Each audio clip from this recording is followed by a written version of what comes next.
Good evening, everyone. Okay, good, that's working. Yeah. Oh, do you not have any Pokeballs killers?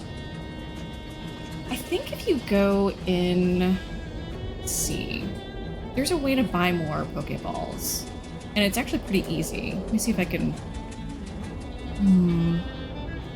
There's my okay. Yeah, I need to go in here.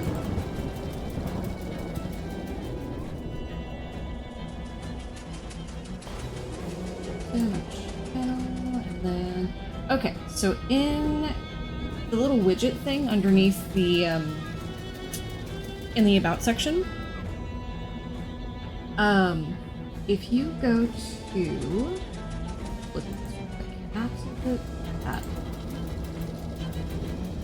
go to yes. So if you go click on the backpack item or backpack icon in the Pokemon community game thing, you'll see a thing for shop, and you should have some money there that you've already accrued. And so if you go to the shop, then you can buy more Pokeballs, and it'll show you like how many Pokeballs and stuff you have. So go buy some Pokeballs real quick, just in case more show up that you want. I am good myself. I've got 27 Great Balls, 17 Pokeballs, 5 Premier Balls too, and 13 Ultra Balls. I even have a Ghost Stone. I don't know where I got that from, but I have it, and I could maybe use it at some point. Yes. Welcome in, Killers and Silver Owls. Thank you for stopping by. Did y'all see in the About section, if you look at that, I actually made little like images for like the headers for like the little sections, panels, whatever they're called. Hi, Punky! Wait, 29 out of... Oh, you have 29 of the 151. Nice. Thank you, Punky. I made them myself, and I like the way they look, and I'm very happy with them. I'm gonna go ahead and click continue on this, because this is very loud.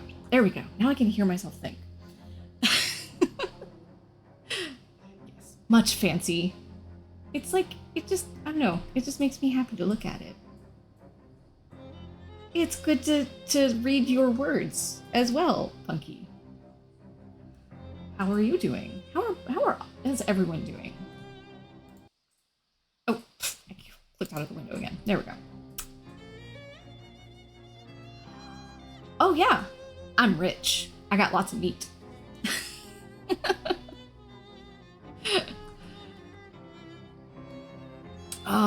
Yeah. I could spend some of it, maybe. We're gonna be doing a lot of side quests today. Lots and lots of side quests. If I go to my little to-dos here, so I got the one main to-do. Yes, so many stakes of dubious origin, indeed. View side quests. There's more than one page of side quests. 1, 2, 3, 4, 5, 6, 7, 8, 9, 10, 12, 13, 14, 14 side quests. Yes? What's up, Punky? Is there something strange? Oh. Yeah. You know what? I did that last time, too. I need somebody to, like, tell me what I'm doing here. I am starting now, in fact.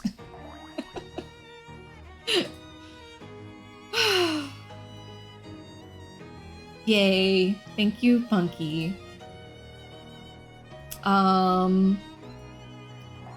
Let's see. Okay. What else? Okay. I'm gonna really get started once my tea is done brewing, which is about 18 seconds from now. I have a lavender and rose tea tonight, so I'm looking forward to that. Let's see. Oh, there's that. Okay. Hold on. Okay, will do. Also, Punky, we've got Killers here. He is also a mod. And then I made Voriamon too. So yeah, you three, now you know each other's faces or names, whatever. You don't know each other's faces. But oh, so a couple things before I get started. I am not streaming next week, actually. Just lots of stuff going on. Really not gonna have time to stream at all. So no streaming next week. The week after that, what does I forget what I'm doing the week after that. I'll post it on Twitter and stuff. And I'm also on Blue Sky now, by the way. Since Blue Sky is now open to everybody. I know the music just stopped, but just a second here. Oh wait, do I have a thing for that? Blue Sky. I did not make a command for that. I thought I did. Well, I thought about making one, but at any rate, there's that. And it's also in my about, so. So if you're on Blue Sky, go follow me there too. I'll cross-post to both places, so, you know, whichever's fine. I do have a stream on the 22nd, thank you. And then another stream on the 26th. It's gonna be my birthday. That is my actual birthday day. Why the magic hands, Punky? I don't understand.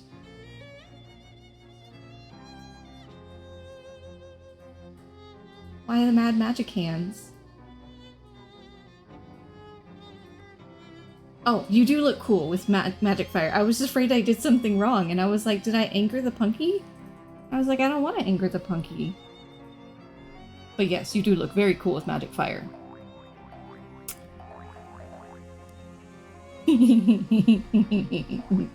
Sorry, tickling the tentacle buddy.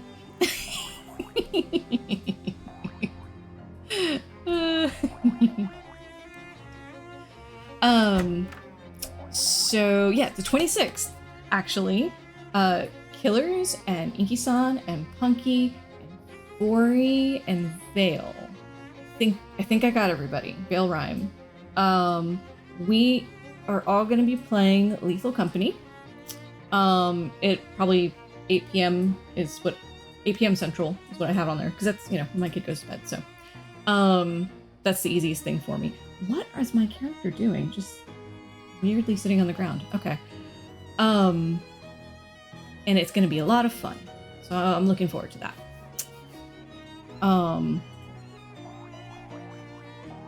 So yeah, I guess without further ado, we will go side questing, because surely the villain is not going to be doing anything. They know when I'm side questing. They know that that's the time they can go take a vacation, go take a break. So definitely no plot is going to happen while I am doing other things not related to the main plot.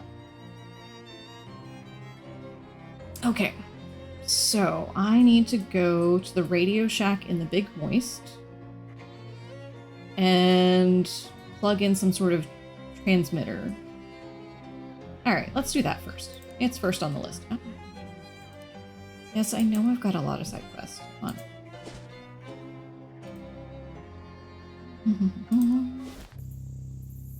Big Moist, of course, being... No, I don't want to take the bus stop. The swamp. With so many places I have not been to yet.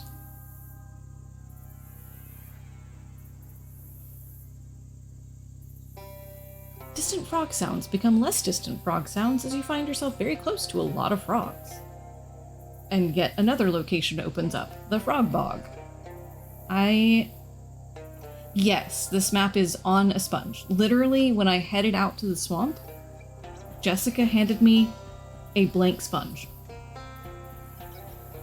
With probably like the bus stop listed on it and one other location. Yeah. It's probably a wet sponge, too. Not even...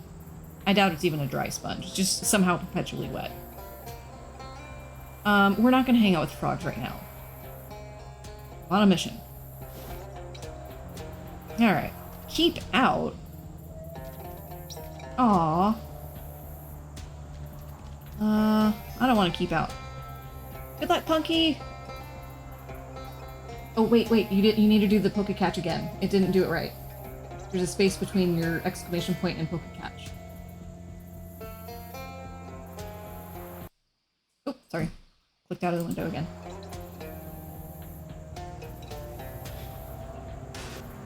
Monkey! No, wait, did I do it again? Or maybe it just is... Huh. Maybe there's no space. And it's just breaking like that. Okay, weird. Good luck anyway.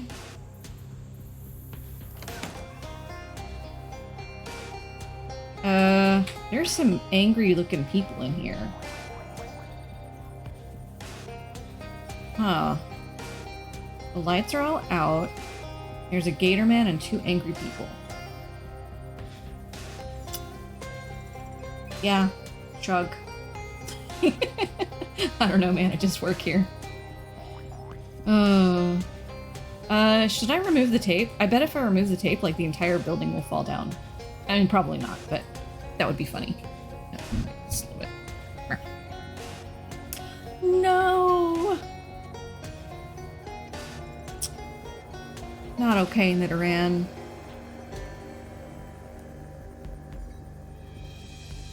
Swamp water has leaked in through this hole and wetted the floor. Oh well, the days when these were your good shoes are already long past.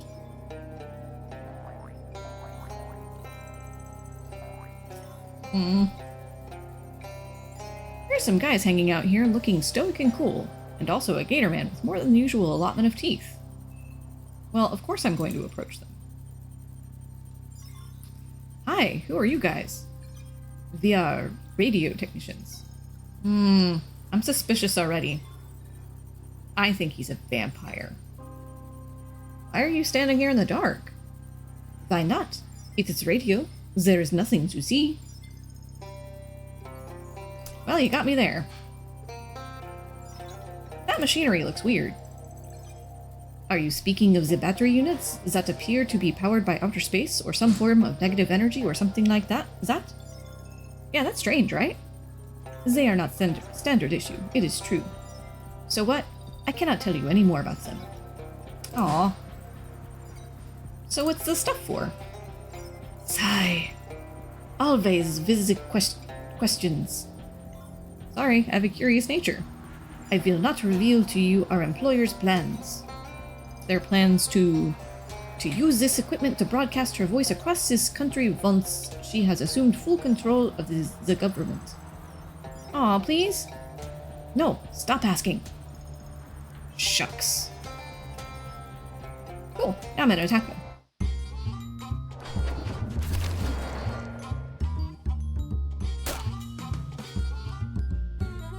Wait. Can I click on... Oh, hey, I can click on this thing. Vampire Flesh Thief magically steals Jeeves' hand and creates a monster... Stole my hand? And creates a monstrosity out of it. That's my hand over here. Jeeves' stats are reduced by half. Oh, and that's the Vampire Colonel, apparently. What? Moxie 4. Moxie 4! Arr. Okay, so what if I kill your hand except horrible? Alright, Vampire Flesh Thief, Turned Gator Man, and Vampire Colonel. Oh god. Vampire Colonel intends to smack Turned Gator Man, increasing all of his stats by 8. Jeez. Okay. She's gonna kill Gabby outright. Okay. Well, I have 4 AP. First of all, we always gotta add the Sacks of Violence. Very important. Alright. Now... It stabs something. Okay, so 7 damage for that one. 8 damage here. No, only 4 there. Okay, I can't down anyone entirely with the knife in the dark, but...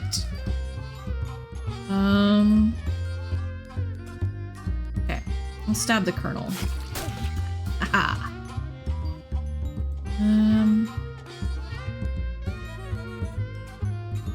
Muscle 13. Already has a muscle 13. Holy crap. Alright. You know what? I'm gonna have Pokey go twice.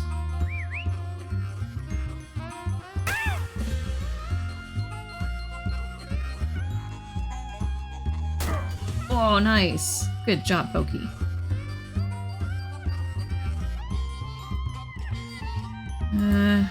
Alright. I only have 1 AP left, but I do have items. Yeah.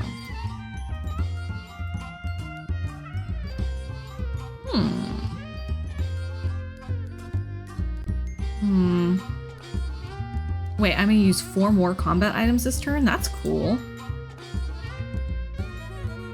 Okay, well I got 6 of these nasty pastries.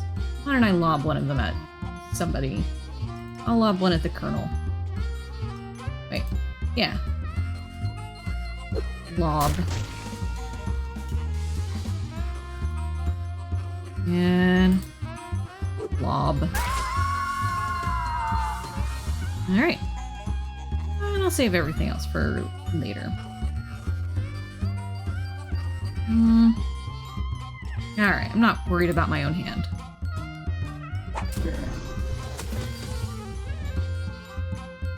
Alright.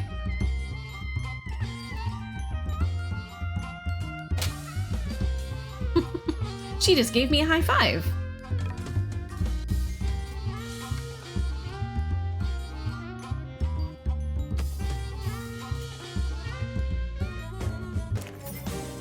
You won! You dump the vampire's unconscious bodies outside in the hope that a rare sunbeam will pierce the swamp gloom and finish them off. Oh, don't forget to loot them. Cool, I got a hollow gator tooth. Vampirism does strange things to your teeth, and if your teeth were huge to begin with, there's a lot more room for strangeness. White suit pants. They look nice, but they're tainted with both evil and the sort of mundane stuff pants usually get tainted with. And some condensed swamp gas. Imagine if Reader's Digest branched out into the sewer treatment industry. Reader's Digest branched out into the sewer treatment. No. Oh, right, because digest, condensed. Right, okay, I get it now. I was like, I don't get where Reader's Digest comes into this.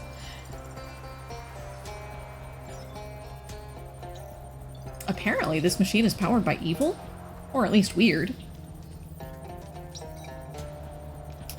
Well, that certainly looks like evil to me. Ooh, hey, I can hook up Rufus's gadget.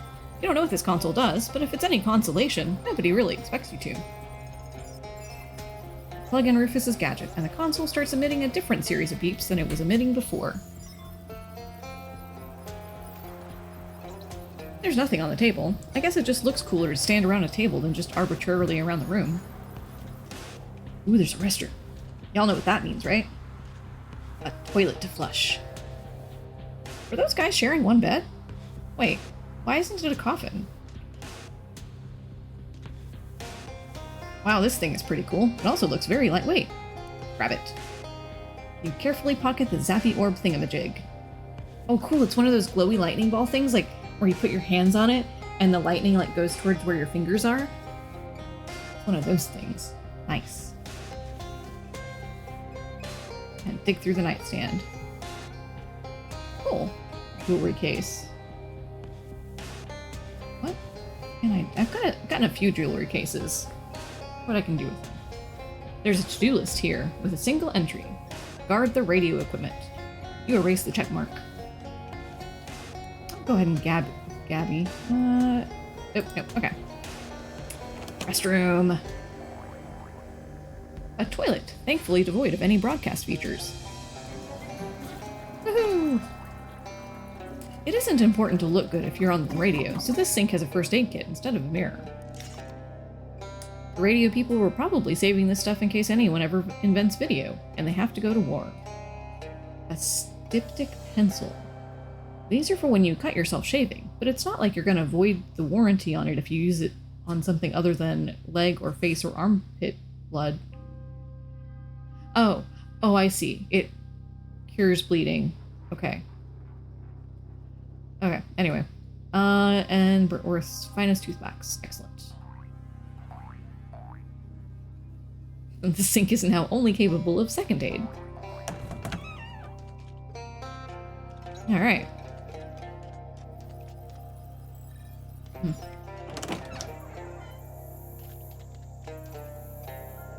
These bricks have been inexpertly mortared together. I do not have 7 muscle, but I can reach inside a weird shadow pocket. Nice. A shadow salad.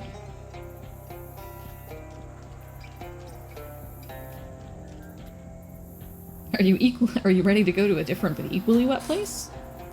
Guess so. Alright. Oh, you know what? Let me go back to the radio shack. I need to look at my to-do list. Alright, so that's one part of a side quest. Wait, oh, Rufus wants you to find 11 radios out in the world, tune them to WGCR, and use the receiver he gave you to test the transmission. You've tested 0 so far. Okay, so we'll keep that in our back pocket in case I run across 11 radios. Augustus Sturch, I know. I have to look something up on that one, because that... There's something to do with the date. I can't explain it with words, but... Wallace lost his Chuck... Charles Wallace lost his Chuck keys somewhere near the antique store. Use the wander function on your map to look for it. Okay, we can do that a little bit. Cheese for the sit rat. Alright, so let's go ahead and go... Actually, let's do this last one. We're going to take the distilled fuel back to Rasmussen at Runway in the Big Moist. Alright. Crash site. Suddenly, silently, a flock of shadowy bats fly up out of the swamp, leaving not a single ripple on the surface of the water as they do so. It is quite frankly the gothiest thing you've ever seen in your life, and you've probably fought actual vampires by now. Nice. We'll fight them.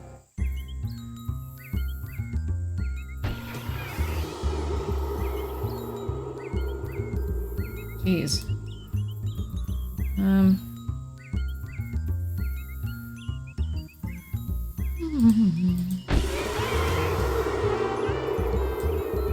I'll just...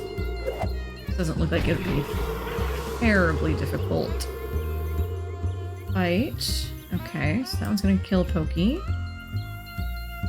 And Gabby just doesn't have a lot of hit points. Alright, so this middle one's gonna go for Gabby. And that one's gonna go for me. Okay, so I'll go for this middle one.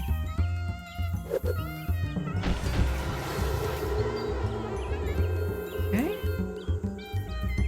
And we'll go after that one.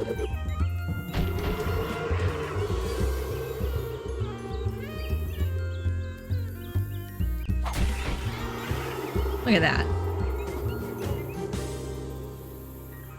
You won! Get back to your Bauhaus cover album cover, you stupid bats. Alright. Hello again, Rhonda.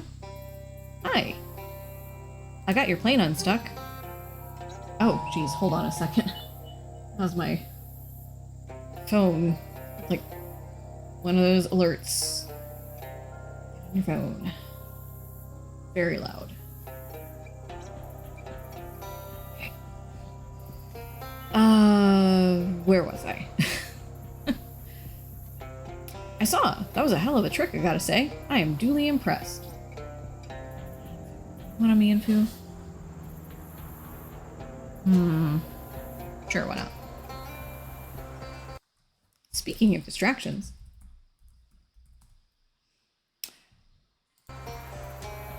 Ah, shucks.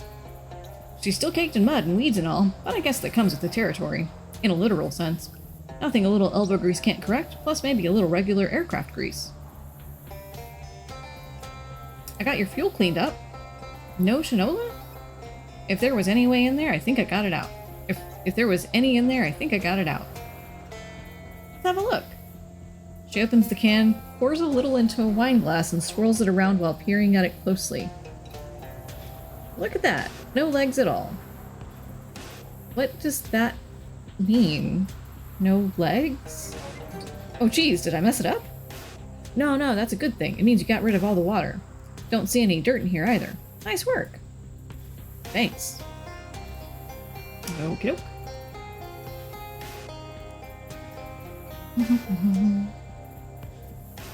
Okay, the last thing that Rasmussen wants is for me to bring her some 3-centimeter diameter gravel from Feldman Quarry in the Big Moist. Let's go do that. Where's the quarry? Feldman's Quarry. You spot a shadow orb hovering around and decide to follow it deeper into the swamp. Again, like this... I've done this. This is the second time I've done this. Why would I follow a thing, a shadow orb, or a light into the swamp? That's a terrible idea. Don't do that. Anyway, that might seem like a bad plan considering the old stories about people following will-o'-the-wisps and becoming lost in the swamp forever. But a will-o'-the-wisp is a floating ball of light, and this is the opposite of that. So logically, this is actually a very good plan. Except for how it leads you right into a group of tentacly shadow monsters. Well, I guess we're fighting shadow monsters.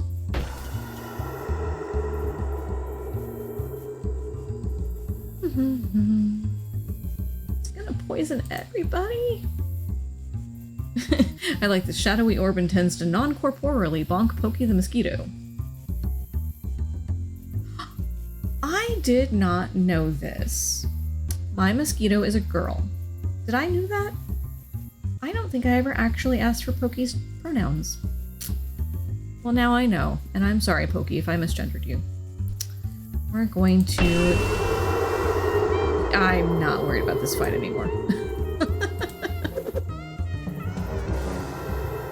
We're just gonna bonk them all to death. This is fine.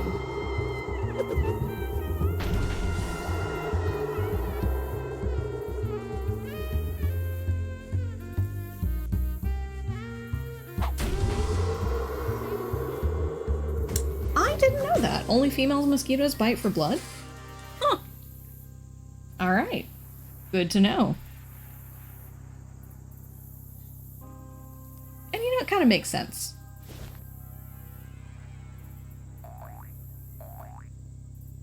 A dump truck sits beneath the chute, patiently awaiting the day of its dump. Quarmatic. Payload none. Oh hey, look, this rock has sunglasses on it. Cool. This rock has an X painted on it for some reason. But why does it have an X painted on it? I want to know.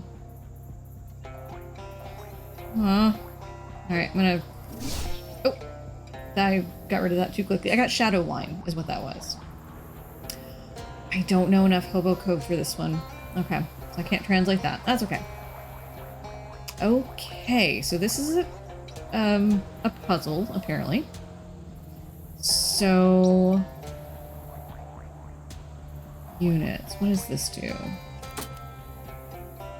Okay.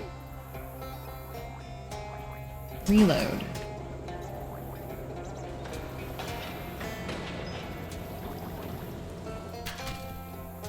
Okay. I want to crush.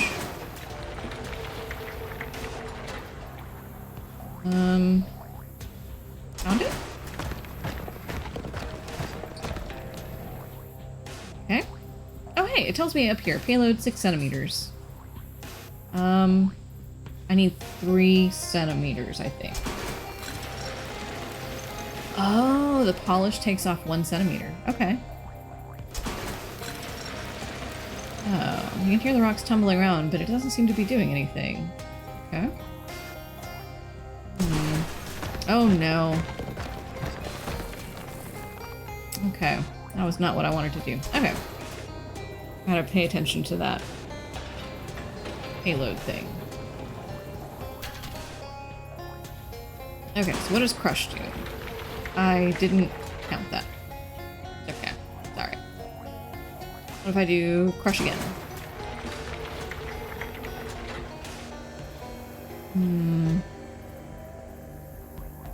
What does units mean?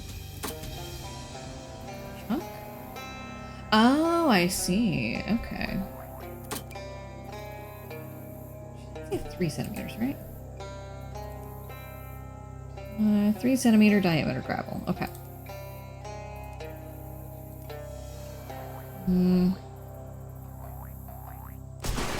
Oh, okay.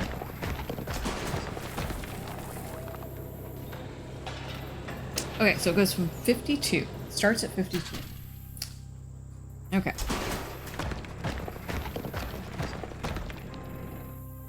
Was it 11?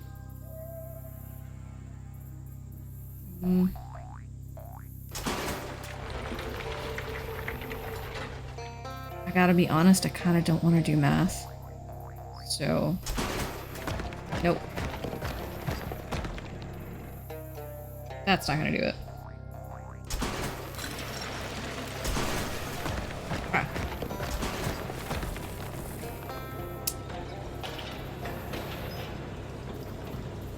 What if I do 2 crushes?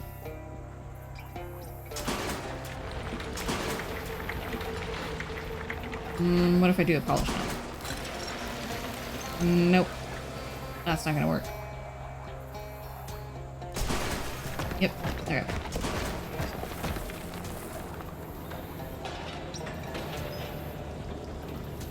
I have to just, like, count it a bunch?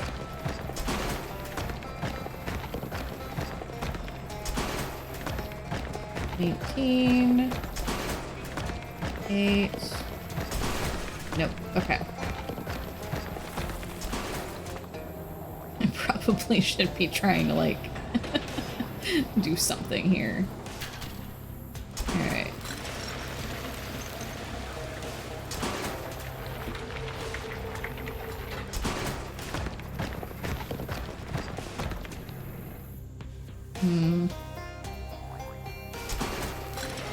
Nope. Okay. Oh, okay. If I can polish it multiple times if it's not twice in a row. Okay.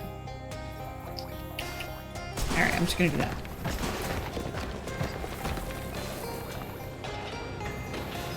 So what if...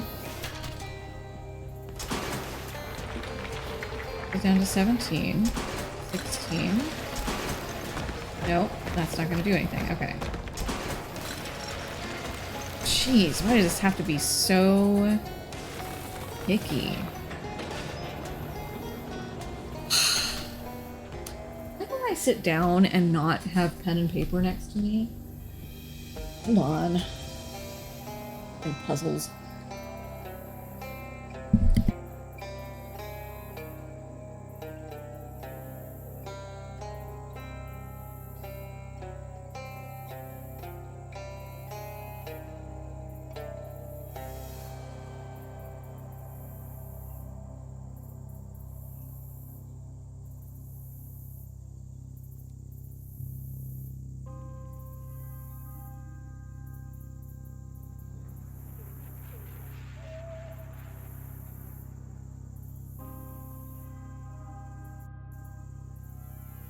All right.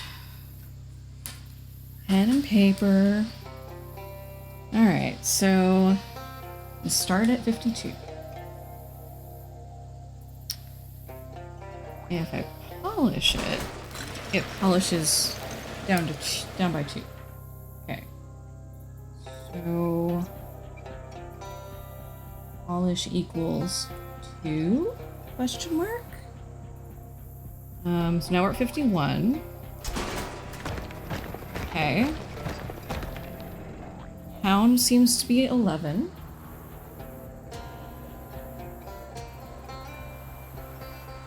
And then let's see what crush equals. We're at 40 right now. And that gets us down to 13. So 40 minus 13. I know math, y'all.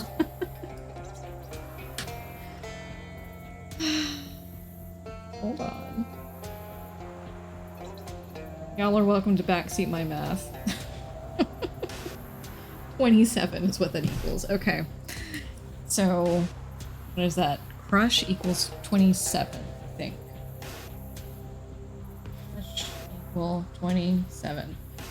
Okay. So I have to figure out how to... So 52 minus 3 is 49. So I have to add up to 49. By doing a different combination of these things. So... let's see here.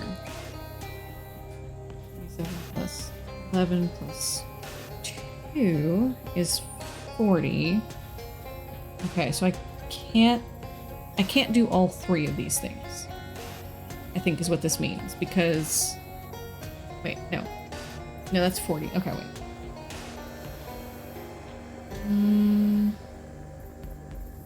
And I can't do 27 plus... I can't do 27 twice. The crush, I mean. That's 54. That just destroys it. So I can't do... I think this is going to be a combination of pound and polish. This is sounding really bad now. For some definition of bad. Okay, so... let's see. 49 minus 11 minus 2.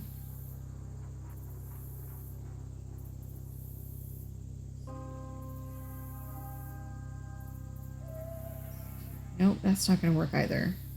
I was trying to see if I could alternate between those.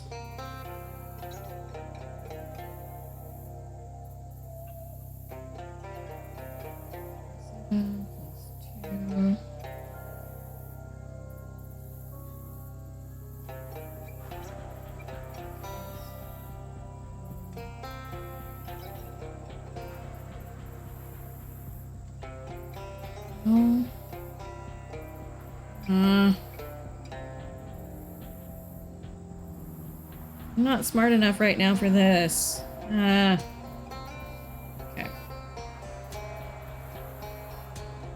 So. Nope, I got it. Okay. Alright, I'm gonna... Wait a minute. What? That is not at all. What did it... So confused. But whatever, I got to the thing, so, you know. Let's dump this out. Alright, let's drive this back. I did all of that, and then somehow I just landed on the answer. Whatever. Really? You don't even know who this truck belongs to? Yes, really. You're just going to steal it? You know that's a crime, right? I'll bring it back. Well, you promise? R. Yes, I promise. Sheesh. I don't know. That didn't sound very sincere. Oh, come on. Look, I'm just not willing to be an accessory to dump truck theft. I said I'll bring it back. Alright, well, if you don't, it's on your head, not mine. Who are you? My mom? Hello again, Rhonda. Hi. I got your macadam, madam. Say, those are some good-looking rocks. Nice find. Okay, give me a hand spreading these out and tarring them up. Two of you spend some time tearing up a the opposite of tearing up a makeshift runway. We do this. Take some time to set up a makeshift runway. It's hard, dirty work, but it beats dealing with fairies and fishmen and the rest of the bonkers nonsense you've been getting up to. Good, good. That'll do nicely. Well, nice is maybe over-complimenting it, but it's good enough. Great. What the heck is a mini-ore? There's different colors of mini-ores? I've never heard of this thing. Okay, hold on.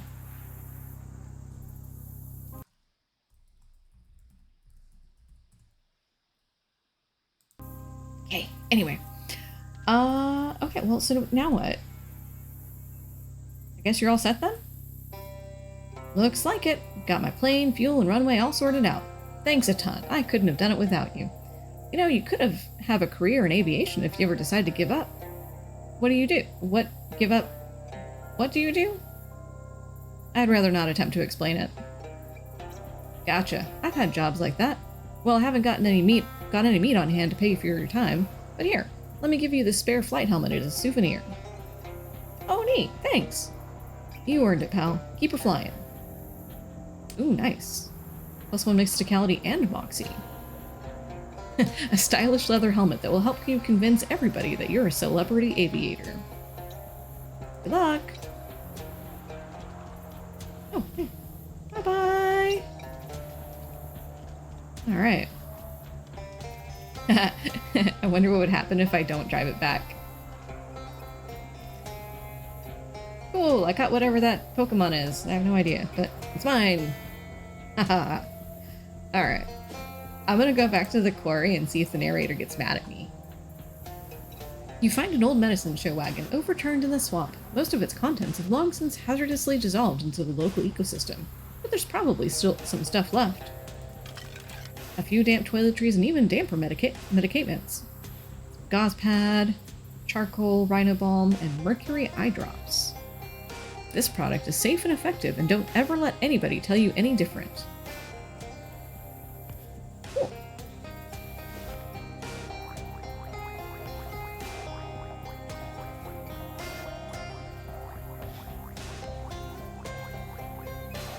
Oh, I bet this hobo code would tell me what's the X on this rock.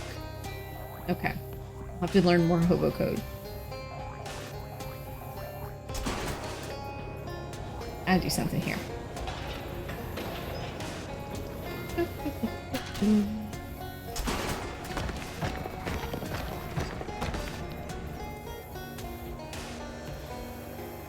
Okay, it won't let me do it. Okay. Oh, alright. I was hoping some sort of funny thing would happen if I didn't drive it back. So we'll go back and drive it back. A flash of light cuts through the trees. The glare passes and then you see it, poking its head out above the canopy. A telescope! Why, you fancied a telescope ever since you were a child. You press your nose to the window of the telescope shop for hours, until the proprietor would run out and threaten to tan your glutes with a tripod. And I still want a telescope. And you've waited long enough.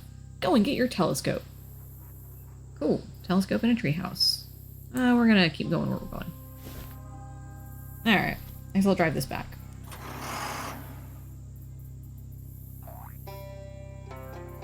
The dump truck is back where it belongs, thanks to your integrity and civic-mindedness. Alright. Oh, right. I probably should actually take a look at my to-do list. Wait, what? Where did I click on close? No, to-do list. Okay. Oh, I probably should let the people over at Largemouth Bass and Sons know that there's children. Tom and Kathy are not coming back. Or not coming back. I'll go do that real quick. Kind of been leaving them hanging for a while. You hear a commotion, or perhaps a tussle, or a good old-fashioned ruckus nearby. Investigating, you find that several vampires have a Gatorman pinned to the ground and appear to be trying to vampirize him. Rawr! Hold still, will you? His neck is scaly and tough. Did someone bring a drill or a can opener or something?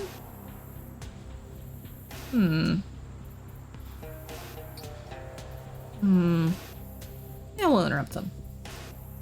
Hey, leave that Gatorman alone. I won't stand for you vampires going around inflicting your undeadedness or disease or whatever it is on innocent people. I think it's a disease. We aren't undeads? Not like zombies or skeleton anyway. The last necromancer was killed decades ago. Hey, stop that. Yeah, don't talk with your mouth full. I mean, stop biting that guy. Mind business. He volunteered. Anyway, I'm finished. He... what? Really? Gar, drink blood, power big.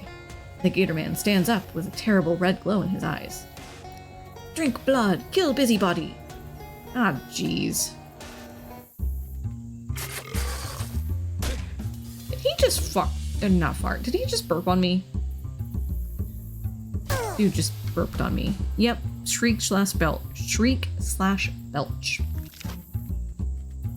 Not cool. Hey, look, I got a friend. Alan Hart Patterson. Nice. All right. What do we got here? You're gonna do some swamp gas stuff. All right. All right. You're gonna do that. I'm not worried about you, Gator Man. Okay. Oh. She's gonna drink some bloodshine, doubling her moxie. Okay. Like, sound is a little bit loud on my end, but good now. Hold it 1 sec. Okay. Okay. Unpause. I want to backstab somebody. Let's see. 4, 5, 7. Oh.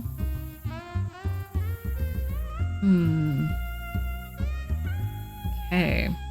What is this? I'm gonna deal 5 sleaze damage to her. Pokey, go do your thing.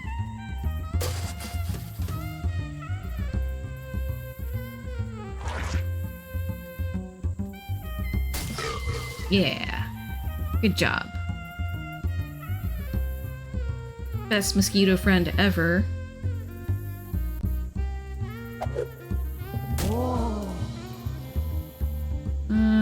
Alright. I will get rid of this one.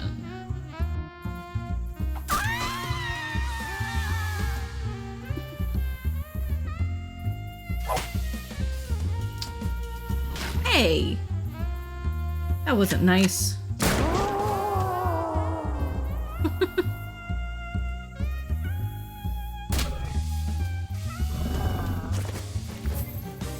You won! You could make a suitcase out of the Gatorman's skin. Then you could have a suitcase that catches fire in the daytime to go with your one that catches fire at night. Got a hollow gator tooth, I got condensed swamp gas, and a bottle of bloodshine. I like this. Doubles my moxie. Blood distilled into a powerful, fast-acting elixir. You have to admit, sometimes vampires have the right idea. Alright, let's go deliver some bad news.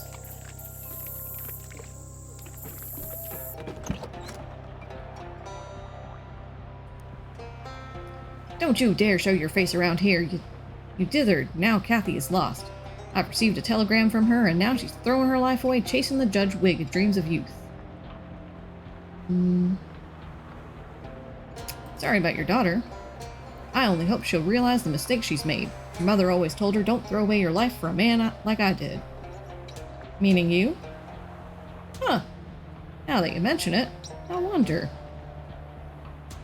Are you concerned about the future of the business without Kathy? We will suffer the setback as we've always done, but our plan to rebrand as Largemouth Bass & Sons and Daughter will have to be put on hold. A pity. The name rolls off the tongue, which would be appropriate, because that's how we slide the fish's bones out. Occam's Gator is real. Yeah, I know. Okay.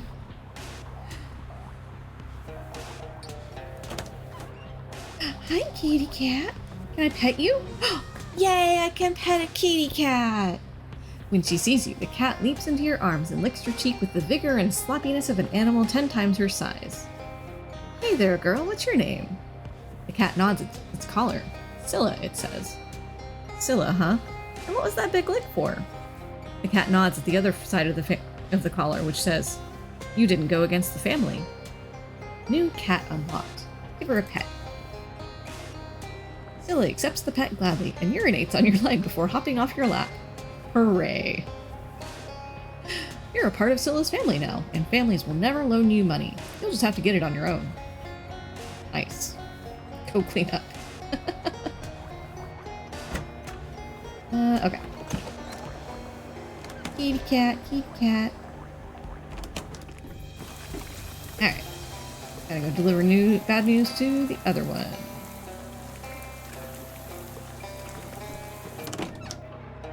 There's another kitty cat. Okay, let's see. Too late, friend. Tom's gone. I've received a telegram from him with the news that he's in the big city, thriving as the head of his own business manufacturing wigs for judges. Wait, he's already set up a business? It's already thriving? Yes, it's fast, I know, but judges' wigs are a gold mine.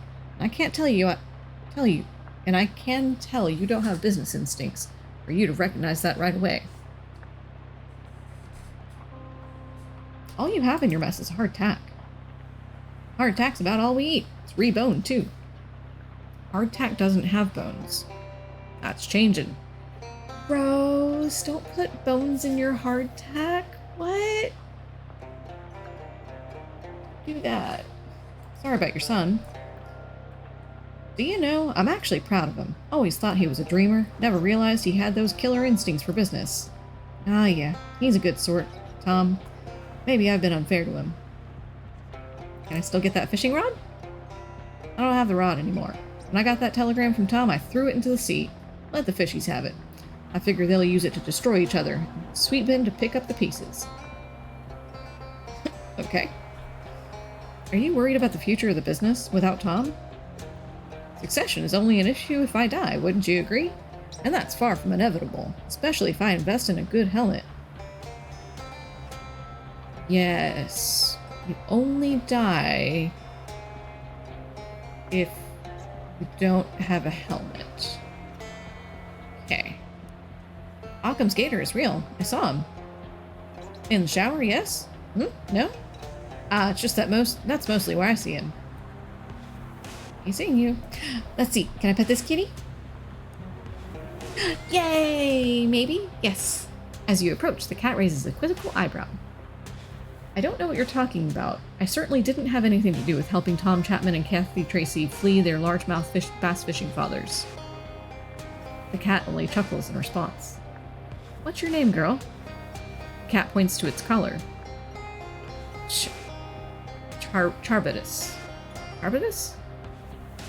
I'm not sure if I pronounced that right. Oh, didn't even need to ask, I guess. Yay, let's see, pet. The loyalty of fisher cats is not easily won, but once it is won for life. Arbitus's boon means good things are coming your way, though you hope they're things that you consider good, not things that she considers good. We'll get more item drops. Because I want to pet the kitty.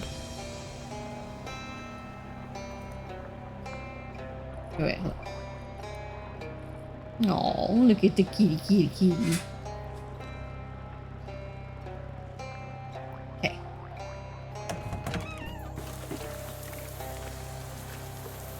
Alright. Let's take a look at our to-dos again. Okay. Oh! Yike. Okay, we're gonna go to the Monster Shack next.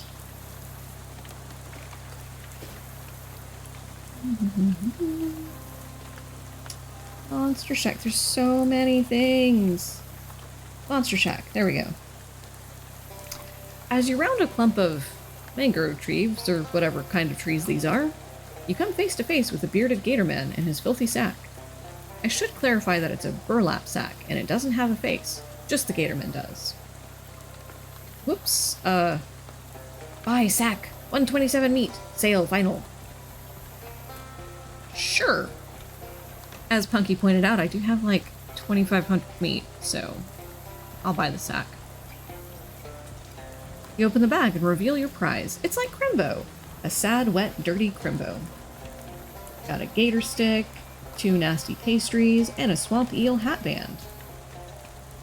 This adds +3 hot armor to a hat. Hey Ace, how's it going? Doing good. I was working late tonight, so, but at a certain point I've decided to stop because brain. And now we're going on side quests. Hey Uzi, welcome in.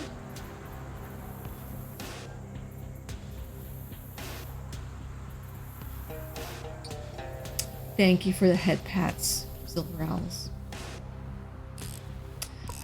Here's the monster shack. These are all kids who are searching for monsters. I don't know who I need to talk to, so... Oh, I guess this is one. It turned out you were right. The honey ape is totally a real thing. Oh my gosh, really? I knew it. Here's your tracing back in that fingernail you wanted. Wow. Huh. Something wrong? Guess I'm just torn between excitement, vindication, and the fact that this is a much grislier object than I realized it was going to be. Oh, don't worry about it. The honey ape will be fine. It had 9 more. Ugh. Ugh. We're just not gonna go into that. The kid pulls out a sash, pins a badge on it, and hands it to you. As thanks, here's an official Monster Squad sash, and your first Monster Squad badge. Oh, cool. I'm part of the Monster Squad. It's like Boy Scouts, except... Monster Club. Monster Squad? Wait, I'm getting mixed signals here. He said Monster Squad, but it says Monster Club on the sash. Their branding is not very clear. Let me tell you. Okay. That one's looking for the Moss Man. Huh. Hi, did you find the Smell-o'-the-Wisp? I sure did. Please don't open the jar while I'm in the room. That bad, huh? I wonder if it's gotten stronger since I met it. Well, anyway, thanks for your help. You hand over the nose trumpet she lent you and the jar of foulness you collected. The kid takes your sash, pins another badge to it, and hands it back to you. So this is cool. It's an accessory that I can wear, and every time I find one of these monsters, it adds another thing to the sash, like another bonus. That's cool.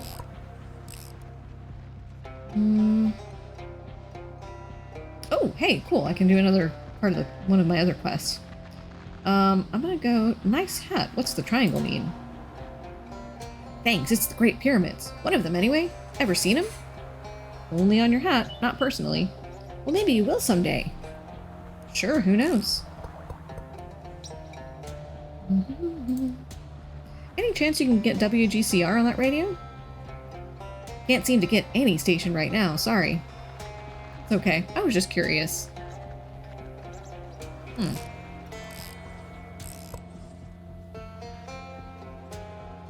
Okay.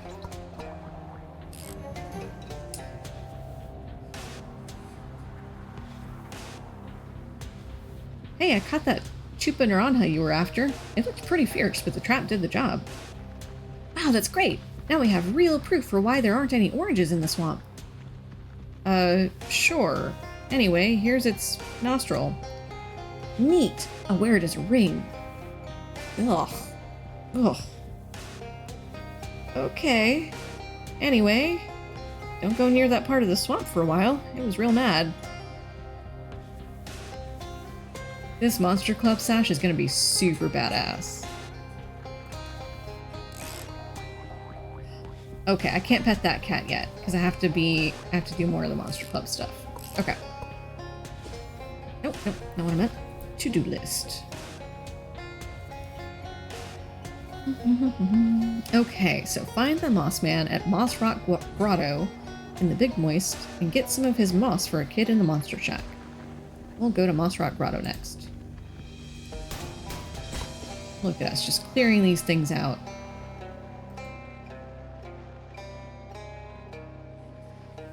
You find an old medicine... Okay, we've already looked at one of these. Okay, so... got some cool stuff.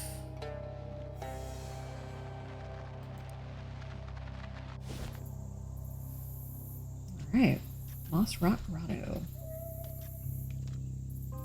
All of the items on this table are either made of or covered in moss. Well, if this isn't the moss man that kid was talking about, you've got a real unusual coincidence here. He doesn't exactly look fearsome, but if you're looking for a fight, it might be best to take advantage of the surprise. How would I talk to him? Why would I? He's not doing anything. Excuse me, are you the moss man? Yup, that's me, Clyde Mossman. Pleased to meet you. Hi, I'm Jeeves Jeeves. Welcome to my humble abode. I ain't getting many visitors. Well, except some weird kid I sometimes see peeking around the trees. Are you an actual moss man? I ain't quite sure I get your meaning. That's my last name, like I said.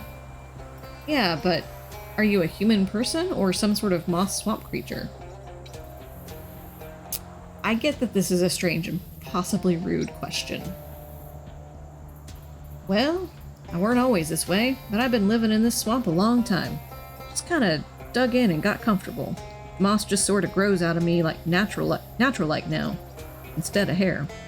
I guess it happened so gradual and I got so accustomed to it, it didn't occur to me to question it. Whoops. Sorry, I didn't mean to give you some kind of philosophical crisis. No apology necessary, friend, but it is something I'm gonna be chewing on for a while. Can I, have some of your moss? Excuse me? You drop an existential bombshell on me and now you're asking for a part of my body? I'm not really in top social form today, I guess. I do need some of that moss, though. Well, I'll tell you what. Help me solve this puzzle of whether I'm a man or a monster and I'll give you some moss.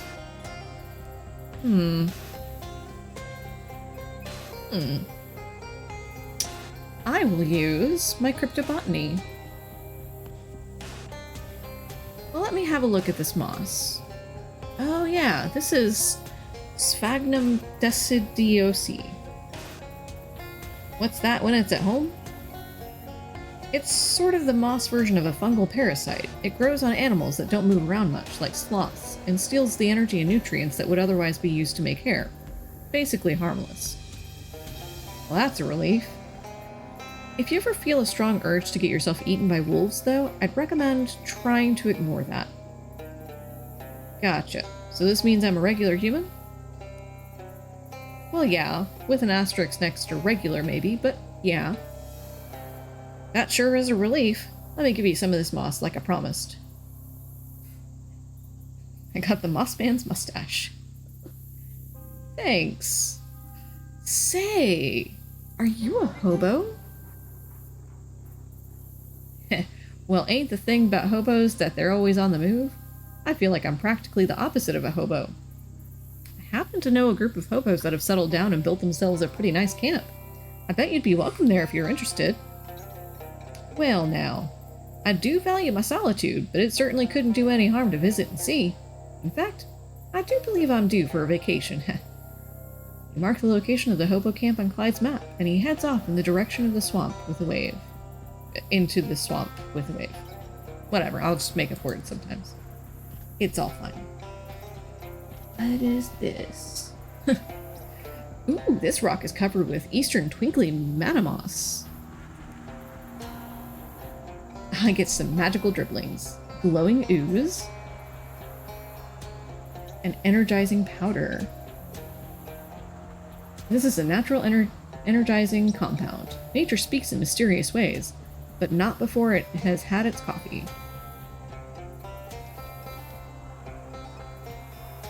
The rocks in that direction are not mossy enough to investigate. Let's see here. Probably nothing else interesting. Alright, cool. Let's head to Barbara's hut. Ugh, arg. You've accidentally walked right into a huge swarm of gnats and flies, and they're buzzing super loud. And actually, they've got a pretty good beat going. Are those tiny musical instruments? Is that a locust with a fiddle? What is even going on?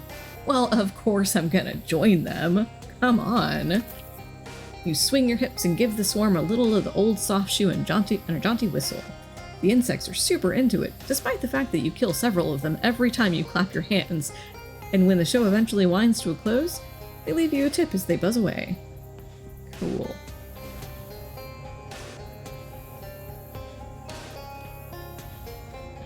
This isn't so much a bird bath as a bird dirtier. Well, of course I'm gonna fish in it. Why wouldn't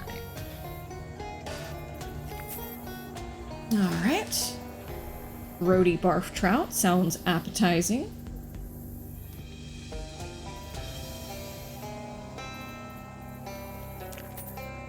Flat-finned mud squelcher.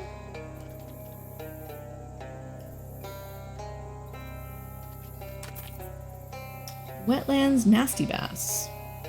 Cool. Oh, some hobo code. I do not know enough to understand it. Alright, I'm gonna take a drink of some tea real quick.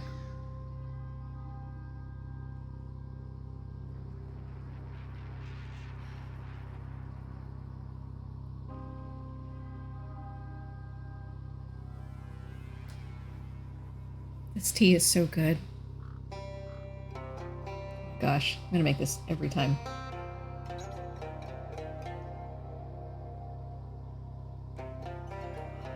You cautiously enter the spooky hut and discover it's actually really nice inside. A young woman with a rather twig-oriented hat greets you. Oh, hello, please come in.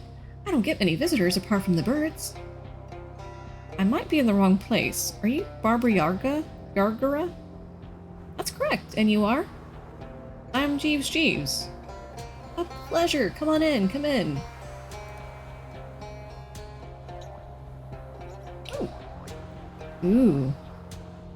This chest set has nothing but rooks on one side and nothing but doves on the other.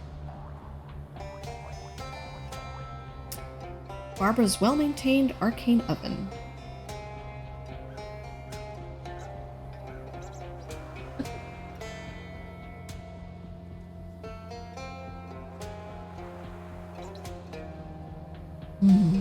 Do some cooking.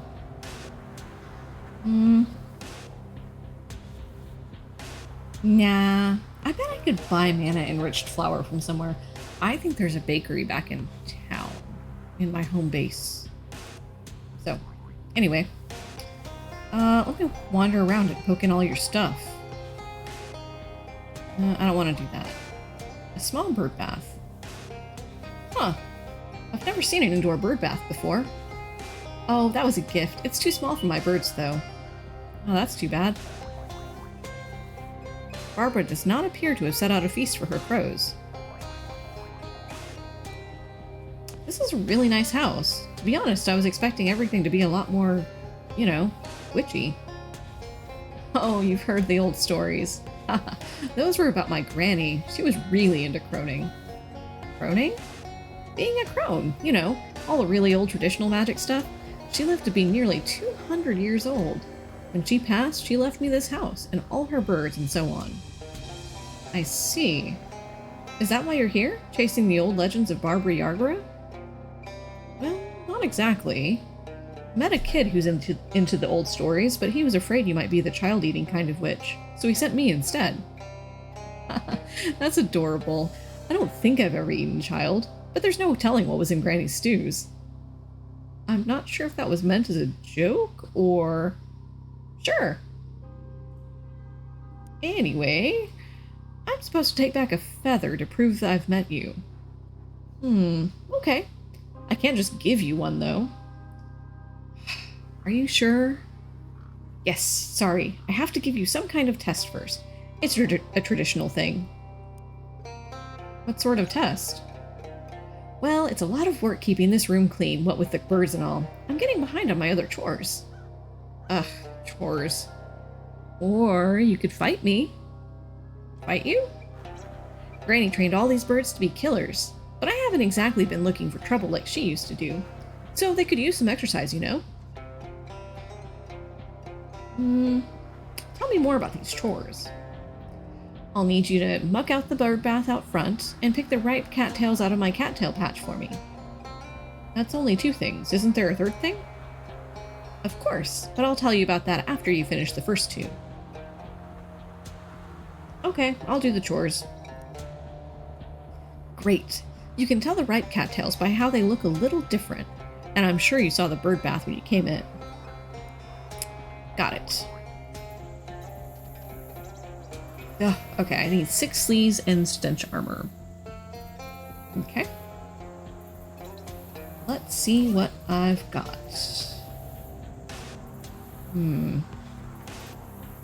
Couple of things, actually. I have 426 unspent XP. So that's a thing.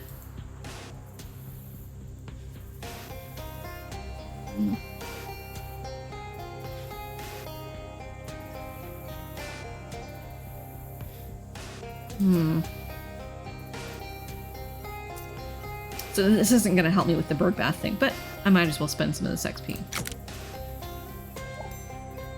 Okay. And I will get impeccable timing. Alright. Alright. Let's go to my inventory and see what kind of elemental armor.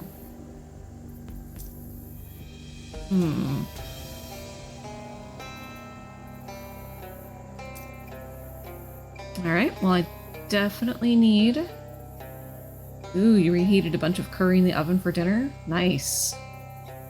We had a Thai chili chicken thing for dinner tonight. It's pretty good.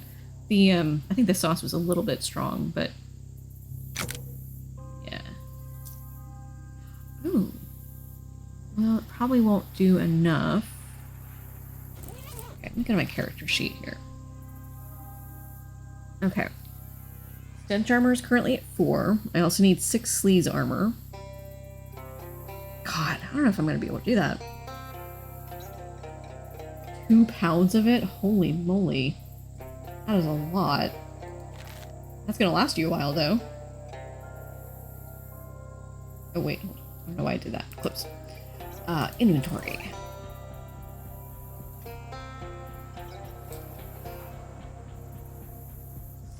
Stench. Okay. Okay, the shadow wine's pretty good. Yeah, it was pretty good. It was a good dinner. Okay. I need to see that before I do this, drink the shadow wine, I need to see if I can up my sleeves armor by another 3 for somehow. Okay, elemental and sleeves. Waxed slacks. That's a thing I could do. Oh, yeah, okay. Equip that. Equip that.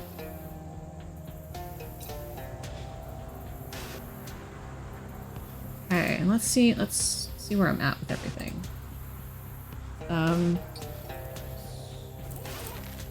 Okay, so I have enough sleeves armor. Now I just need 2 more stench armor in order to do this.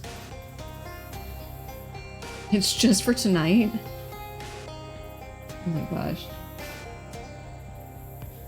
Potato, cauliflower, and cashews. So it's just heavy. I see. Wow.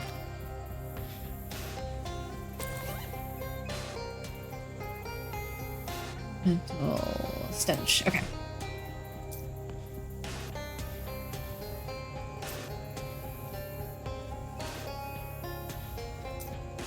I'm gonna drink the Forbidden Fission Soda. I think that will be better. Okay.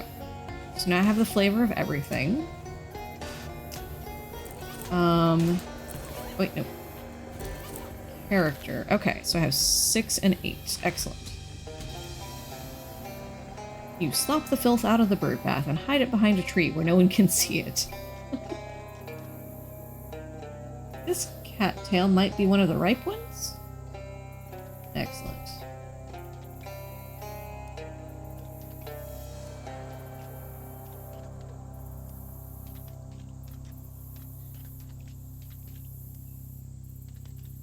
Okay. Oh. Wow. Typha panthera. What? That's Maine. My job keeps me active. Also, most of the time I only eat one big meal a day. Well, that'll do it.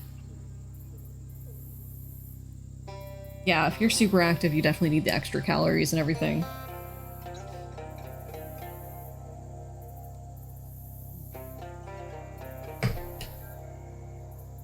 My job is not very active. I sit at a computer all day. Let's see. Impenetrable shellac. Some shellac comes from insects, but if you don't know that it can come from basically anywhere. Okay. I feel like that sentence was awkwardly done. Alright, let's go see what this third task is. Hello, how are those chores going? I've finished. Here's your cattails. Great, thanks. So what's the mysterious third task? Go down in the basement and fetch a sack of birdseed for me. Basement? How do you have a basement in a swamp? It's weird, I know. I think Granny's magic keeps it from collapsing. It, also makes it kind of scary down there. You have a flashlight, right? Yeah, I have a flashlight.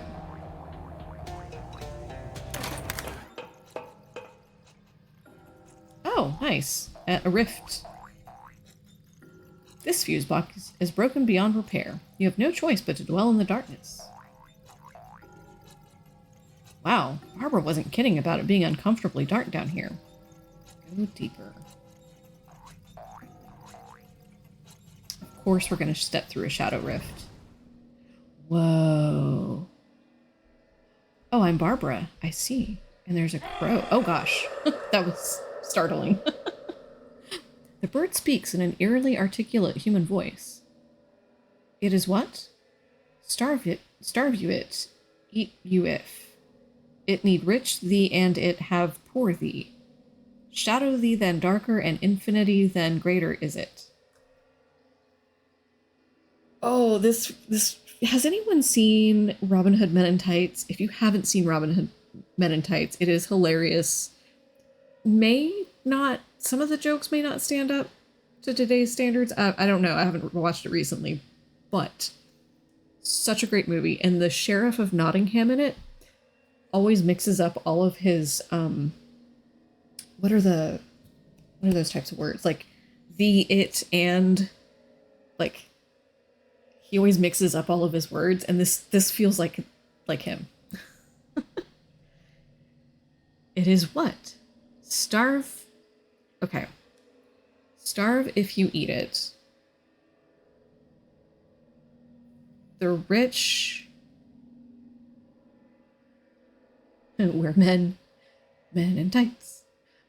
Robin Hood, Men in Tights. It is so great. It was one of my comfort movies when I'm sick or something like that. Or when I'm sad, really. It's just a funny movie. In fact, Robin Hood, Men in Tights. There you go.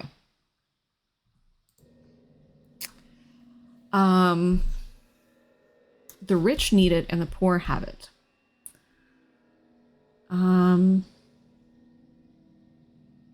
So it's nothing is what the answer is, I think.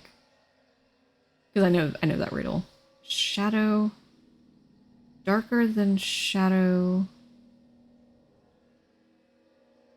Wait. I don't know this last part. Okay. But, I mean, I also have 6 mysticality, so I could intuit the answer. You think for a moment. Nothing. The answer is nothing. Correct. Hooray! The bird speaks again. It is what?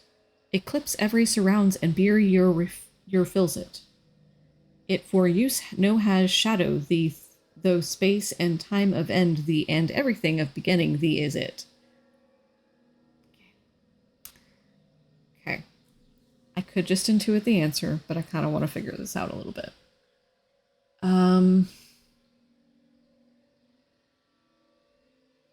What is that first sentence?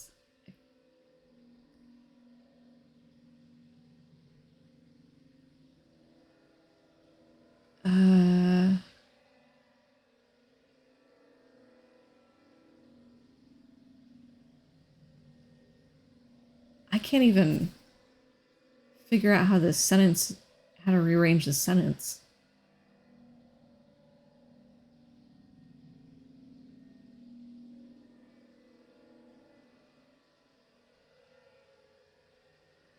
Alright, well, I'll intuit the answer.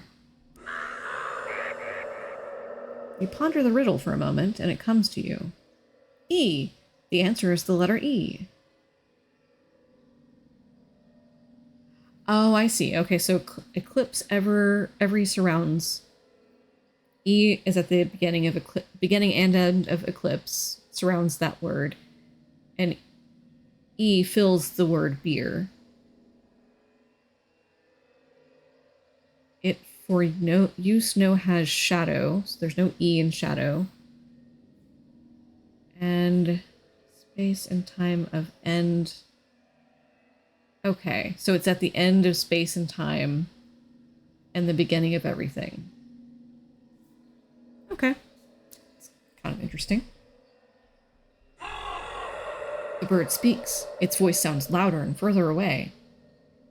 It is what? Near it is it. All-consuming is it. Inevitable is it.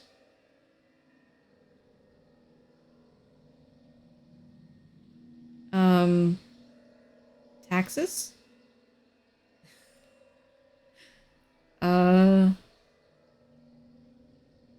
Near is it? All-consuming is it? Inevitable is it? Okay, let's see what it is. You are filled with terror. The shadow. The bird nods and fades away.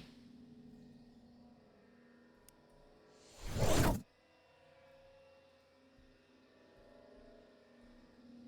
throbbing ring of negative energy around what appears to be an egg. You should ask Jessica about this next time you see her. Leave this strange birdhouse? Yes, please. Okay. How long is this basement? You're pretty sure you should have reached the back wall by now. Oh gosh. Makes sense why she keeps this thing in the basement. That's not creepy at all. The scariest thing about this is the kerning. You don't particularly want to know what this puddle consists of. Jeez, that's a lot of rats. Are they whispering, "Get out"? You can't hear that, right? It's not just me?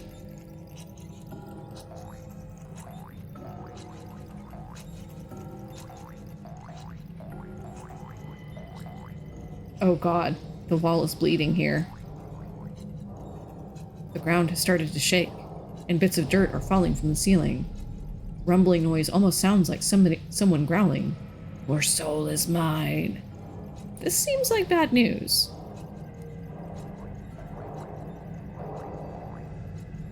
These must be the original Barbara Yargara's magic books. Unfortunately, it's as dark as the inside of a dog down here. The ground is shaking more violently, furiously even. The walls howl, "Die, fool!" at you as rocks falling from the ceiling threaten to bury you alive. Oh great. Great, great. Oh, here's the birdseed. Haha, you should plant this if you want to grow a field of birds. Ho ho ho. Okay, well, that's a really creepy basement.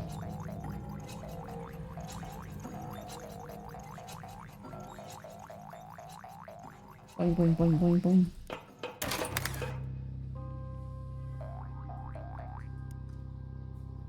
Hello, how are those chores going?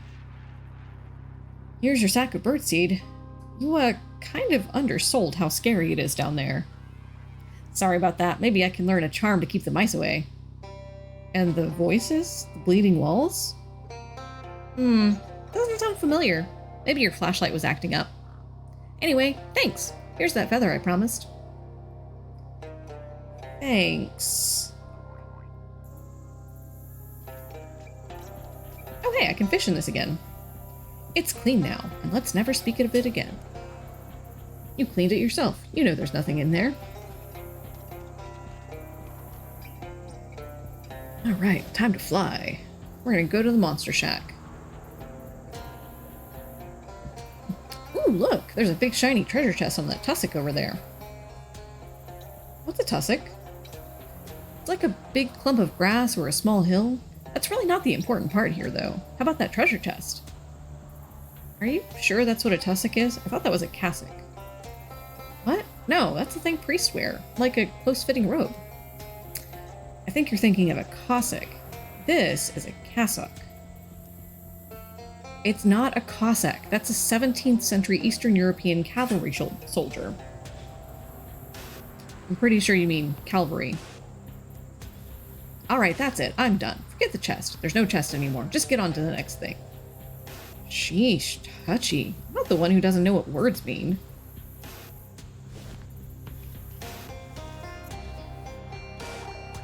I mean, right? For real.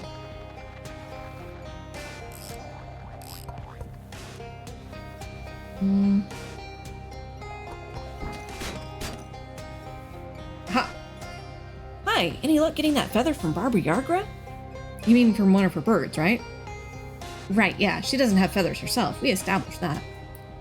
Good, good. Just checking. Here you go. Wow, thanks a lot. What was she like? She was pretty nice, actually. Don't go into her basement, though. The kid takes your sash, pins another badge to it, and hands it back to you. Nice. Thanks. Okay. Okay, wait. Oh, hey. How's your smell of the wisp research going? Well, every time I try to smell the sample, my eyes water so bad I can't see any of my instruments. And one of my probes melted. It's really exciting. Can I use your equipment to make some potions? Sure, just don't disturb any of my smells. Okay. I don't have anything that I want to make right now, but figured I'd check. I met the moss man you were talking about. See? I told you he's real.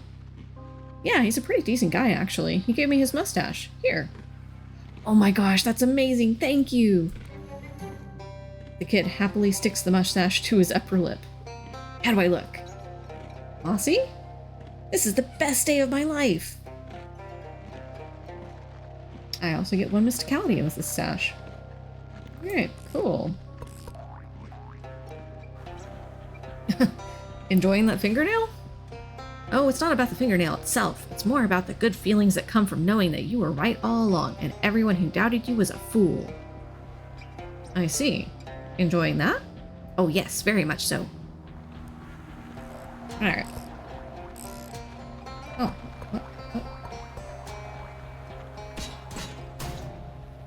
Oh, okay. The Monster Squad's exhaustive list of vampire nests in the area. Do not wish to go hunting. Wait, hold up.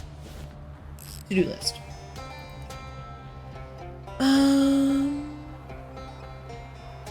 Okay. So next one is find the flyman or manfly at the old Flemberg place in the Big Moist and get one of its chest hairs for a kid in the Monster Shack. And then John Leathers in the Big Moist wants you to gather 10 gator hides for him. Okay.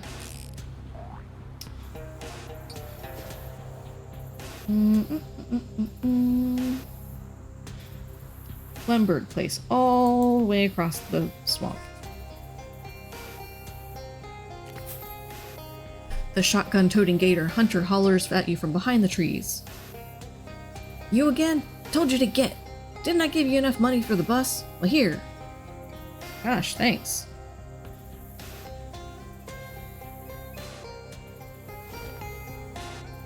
What the heck?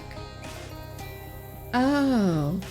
Oh, it's the old Flemberg's place. Like phlegm. Cool, I'm gonna rifle through your mailbox. You casually commit a federal crime. Sweet. Some viscous goo has rendered this house entirely decorative. Wait, hold up. Before I go in. A gas generator is providing power to the barn in exchange for pastoral ambiance.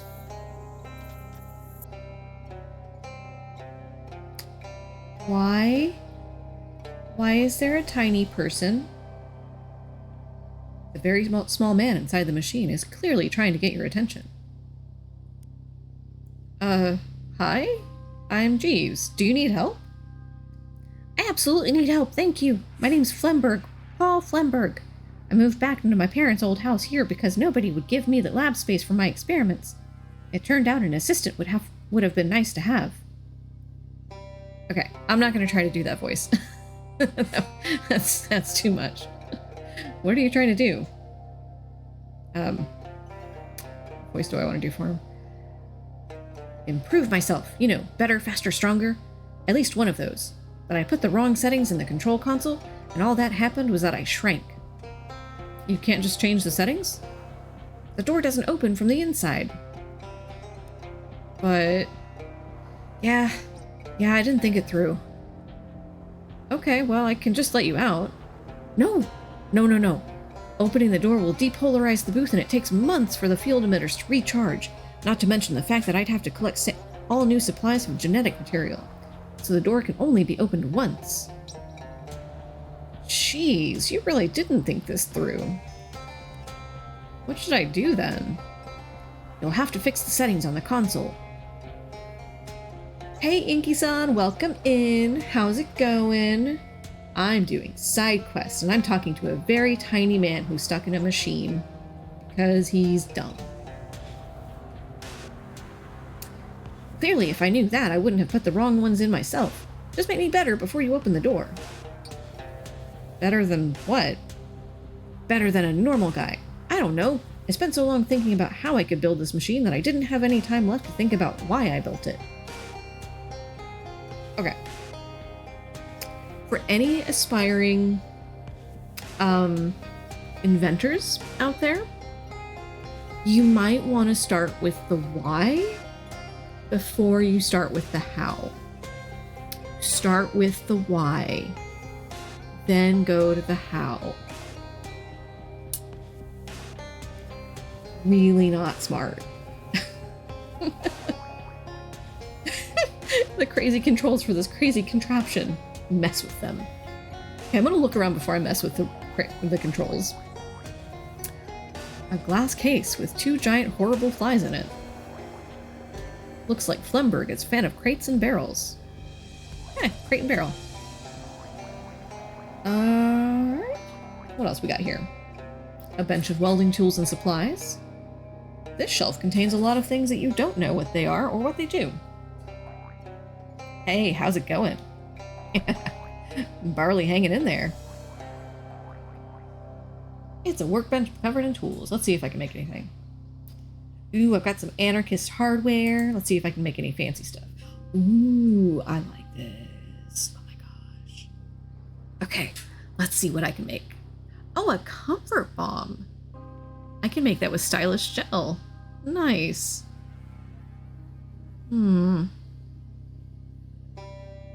Ooh, solvent spray.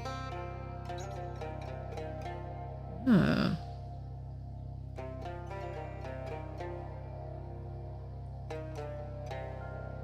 Abrasive discus. Nuclear bomb. Stink bomb. I'm gonna make a nuclear bomb.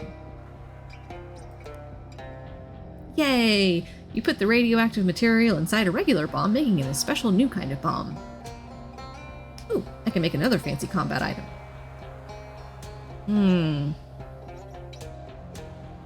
I have to make a comfort bomb with the stylish gel. You're all out of anarchist hardware, so you can't make any more fancy combat items.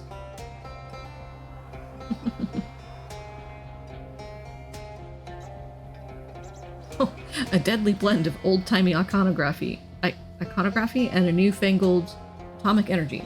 In your face, Oppenheimer. Alright, stop making combat items. What's this? Next to the workbench, there's a pile of smaller workbenches. Sure, I'll take one. There's so many, he surely wouldn't mind.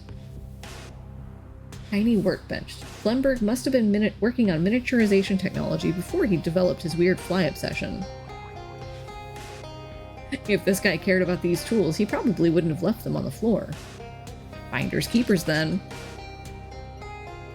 Got a chunk of lead, 11 in 1 oil, and foot gloves. Oh. Alright. Got some new shoes, y'all. You know what that means.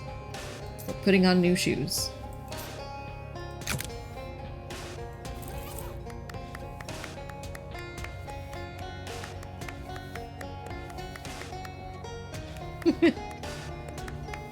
These aren't quite as amusing to me. But you know, I have them. Alright. We're gonna go... I'm gonna go with sneakers.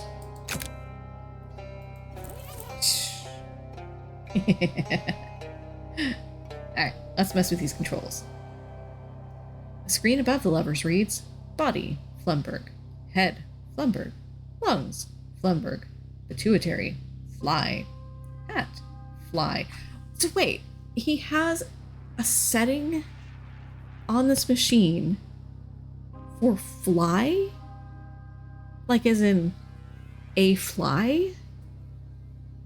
This seems like a huge design flaw. Alright. We're gonna... Okay.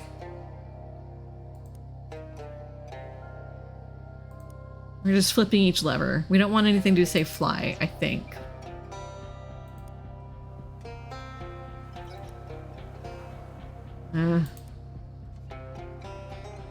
Well, maybe we do want everything to, or maybe we do want some things to say fly. Okay. Oh god. Oh god, okay. Okay,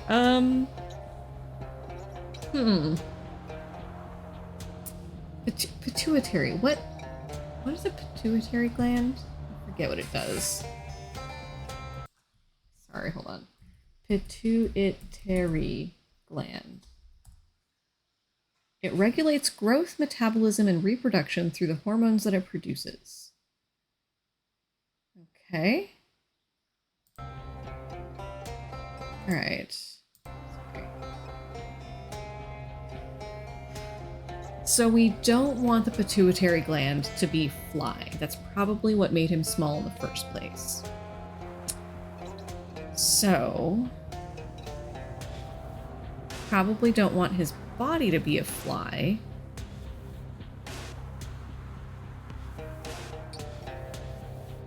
I don't know. I don't know. Hat. Fly. Okay. Let me step away for a minute. Oh! Oh, it shows me what he looks like. Okay, okay. Cool, cool. Let's take a look. Okay. Hat. Let's see what happens if we make his body. Oh my god, that's terrifying. That's terrifying. Oh my god. Okay. Alright.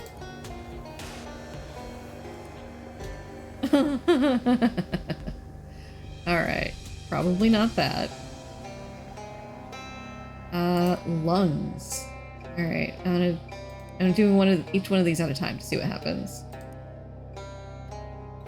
No idea what that does. Okay. Put lungs back to Flumberg. Nothing discernible. Alright, we're definitely gonna make his body a fly.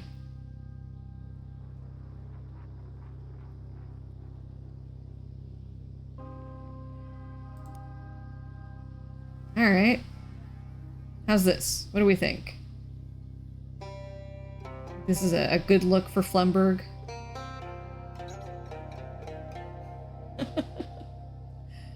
Let's talk to him.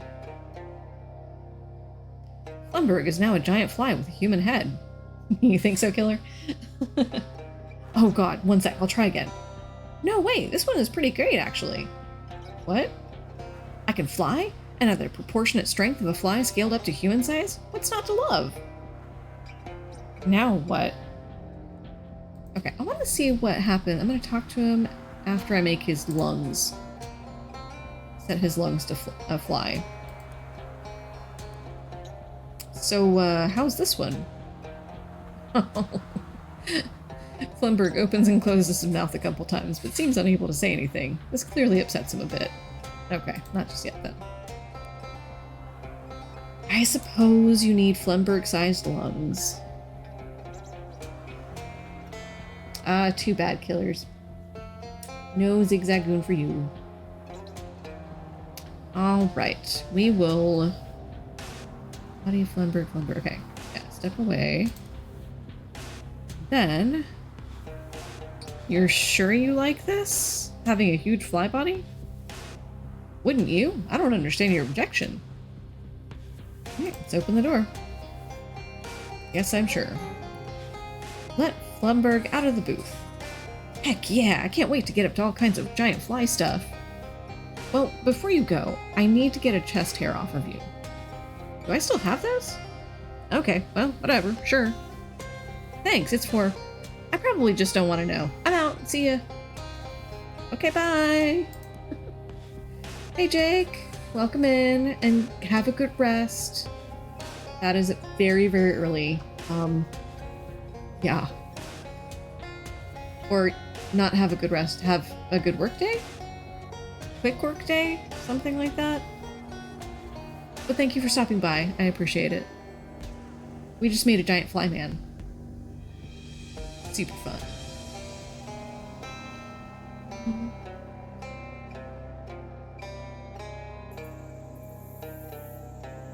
Okay. Oh, no, I didn't mean to go back in the house. Alright, back to the kids.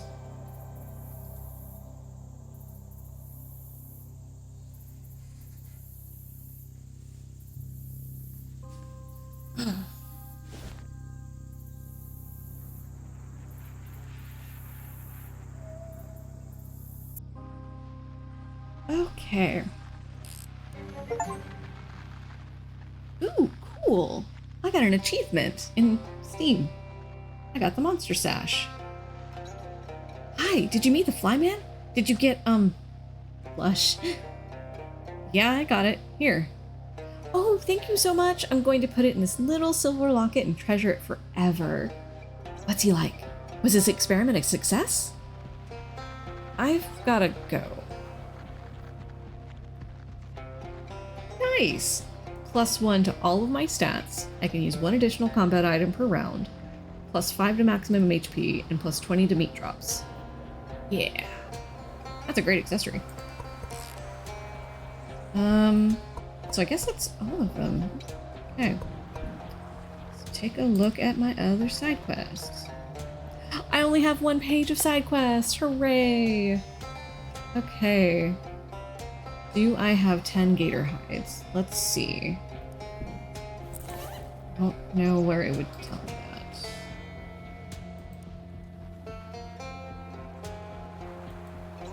that. Quest items?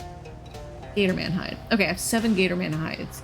So I need 3 more before I go back to leathers. So I'll have to figure out where to go to get those. Oh, probably the... I don't know. I'll go to the Gatorman Fortress. I bet there's gators there. A black shape looms into view. At first, it's difficult to make out from the silhouette, but it seems to be a massive shadow brute. It doesn't immediately react to your presence. Perhaps it's facing away, although again, it's hard to tell. From its movements, it seems to be eating something. Then another shape, a flappy batwing shape, unfurls itself on the brute's shoulder and screeches noiselessly at you. The brute starts to turn around. Oh. Shadow brute.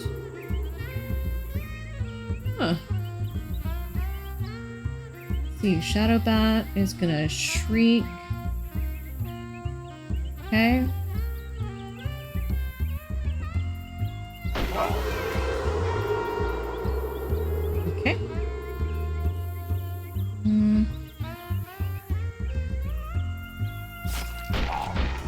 Aha! That Shadow Brute is no match for me. Wait. Oh, I know why I don't have any AP, because I have different equipment on right now. That's okay.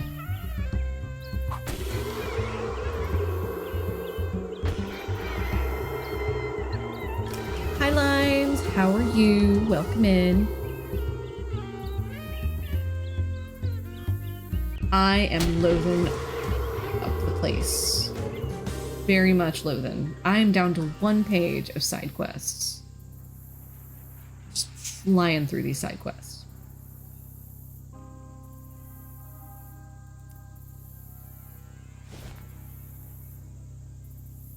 Sneak in. Sneak, sneak, sneak. Okay. So, I gotta figure out... Nope, not in here.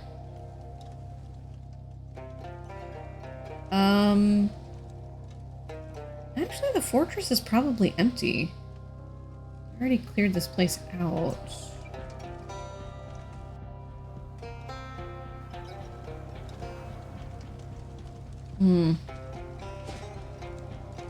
Gatorman Village?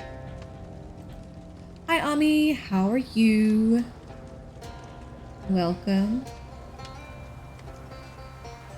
Oh, all of a sudden you heard Gatorman screaming wildly to your left. Ah! And then just as suddenly another Gatorman starts screaming to your right. What the? You hear an angry snarl behind you and turn around. Another Gatorman. Oh no. Oh yes. And then you hear someone say, ugh, behind you. So you turn around again. There's another Gatorman. You're surrounded. Fight them. As it just so happens, I need your Gatorman leather, so I'm just gonna kill you and take that. Thank you very much. I just have to wait for them to come to me.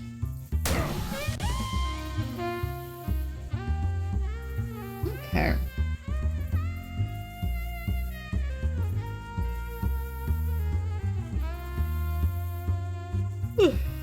Sorry.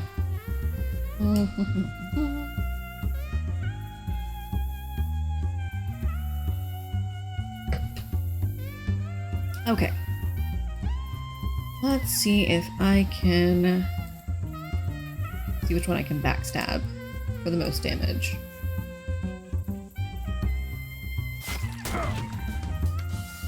Okay.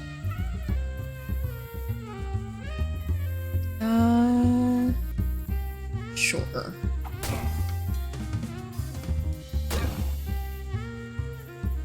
Oh no! He healed all the way. That is not okay. Not okay with that.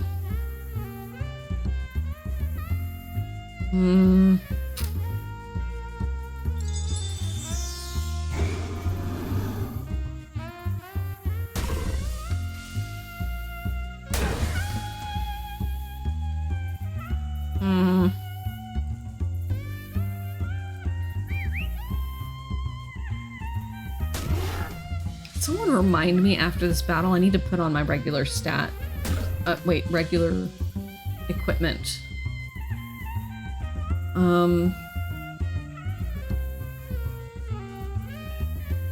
Okay, oh gosh, you're gonna hurt me a lot. I'm gonna timpani your face. There.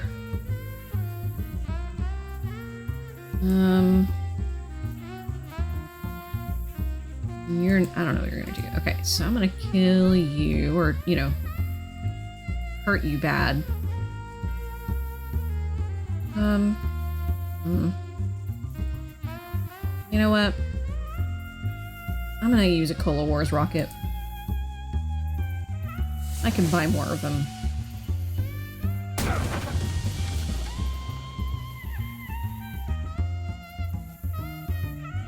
And we'll use a nasty pastry.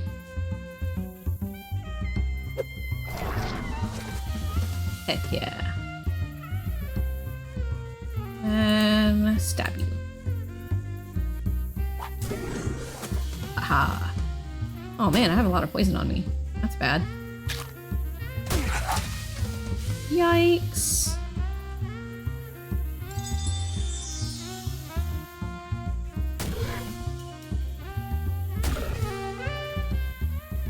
Alright. Go for it, Pokey.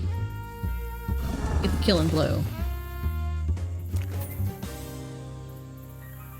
I only got one Gatorman hide from that. I need 2 more still. Oh well. I got some swamp mushrooms. That's interesting that this has like a question mark down, like the blue question mark there. Don't know what that does. Oh, because it has a random effect. Interesting. Okay. Alright. Oh, wait. I need to... Before I do anything... We're changing out of this. Huh. That's cool. But I want my Eldritch Taped Up Comfy Uncursed Fedora. And that Monster Club sash is pretty nice. What was I wearing before? I was wearing this, but I don't really need that. Oh, you know what? If I'm going for item drops, I should wear the Uncursed Compass. Let's see. Ooh, 50% to item drops. I like that. That's good.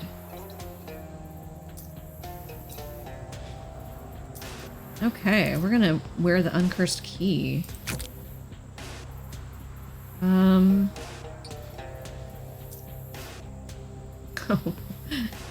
Offhand item. Weed Lord Fetish. Steel... Okay. I can really sell those. Mechanical calculator. Okay, yeah. Okay, that's a pretty good one.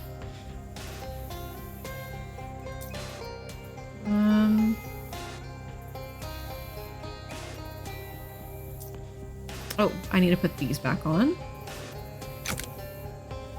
Okay. Sneakers are good.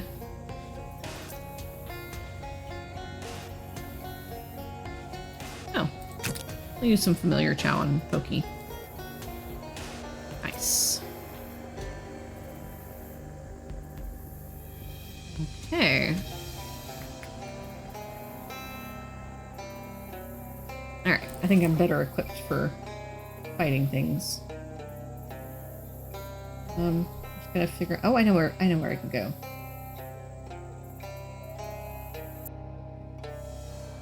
Fight.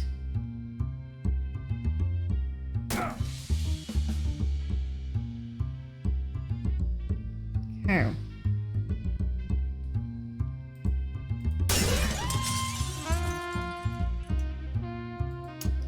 Right. Let's see what all you do.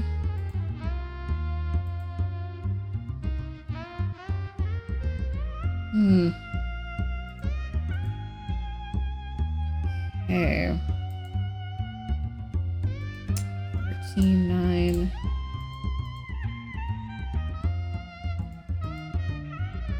Alright. Get rid of this rage jerk.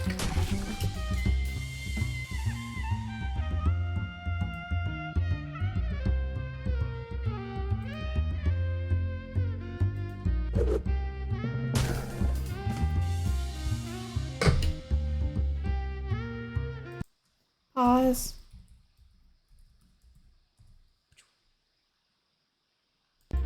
There.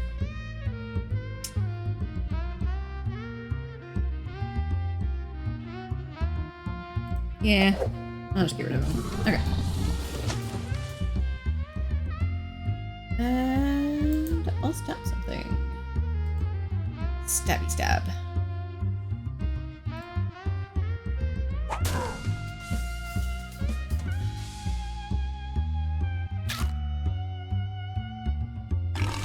No! How dare you burp in my mosquito's face.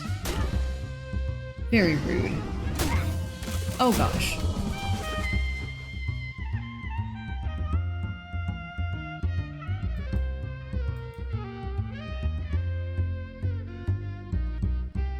Alright.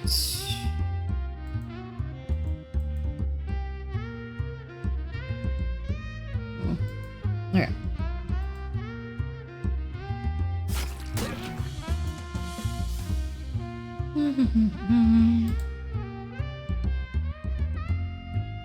6 sneeze damage.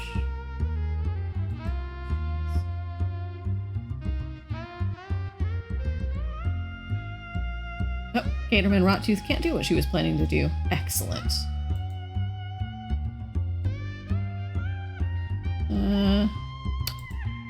I don't know. I'll take one of you.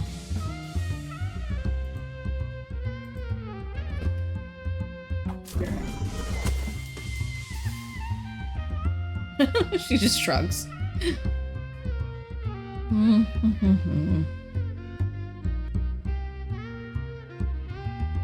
And okay.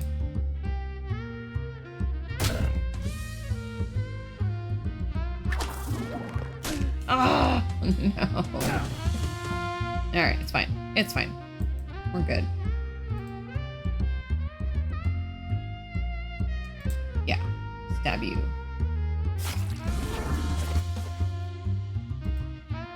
Timpani you.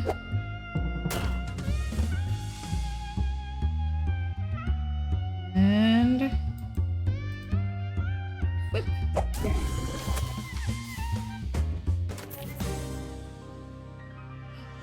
Yay! I got 2 hides. That's all I needed. Okay.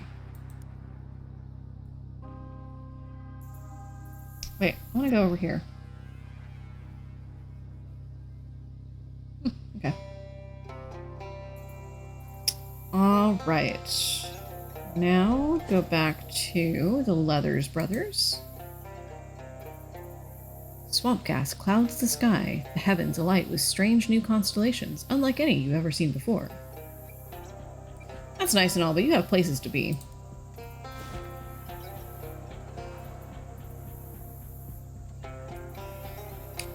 Good to see you again. But what would really make me smile is if you had 10 gator hides to make my brother a tongue. Got your 10 gator hides. Beautiful. That's beautiful leather, and it'll make a beautiful tongue. I can look at any animal and tell you what sort of tongue its hide will make. You don't believe me, do you? Go on, name any animal. Buffalo. Too big. Okay. That's the tongue sorted. Oh no, seriously? Well, what about something to animate it? Just a lump of leather flesh. What I need, mate, and what Brother Paul really needs, is the power of speech.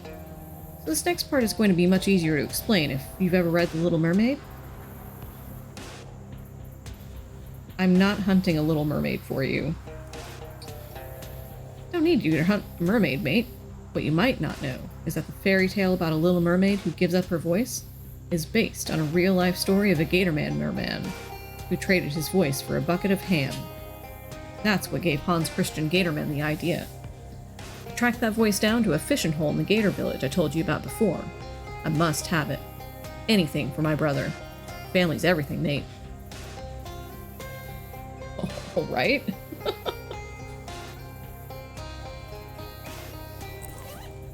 Oops. Wait, hold up. Fish up the voice of Gator Merman, which can apparently be found in the Gatorman village in the Big Moist. Alright. Haha, get an eye on this.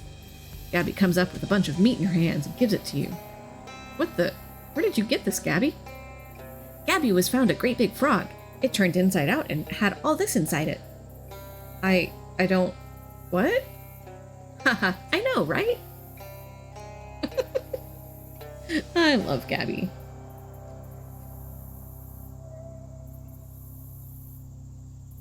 Oh, this must be the spot John mentioned.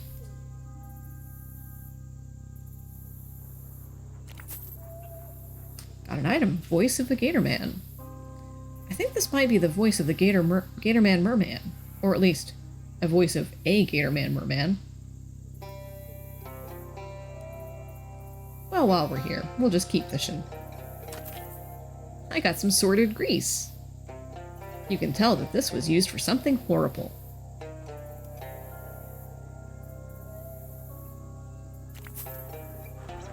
Brown-eyed slimefish. Excellent. That seems like enough for today. Okay. Suddenly, silently, a flock of shadowy bats fly up out of the swamp, leaving not a single ripple on the surface of the water as they do. It is quite frankly the gothiest thing you've ever seen in your life, and you've probably fought actual vampires by now.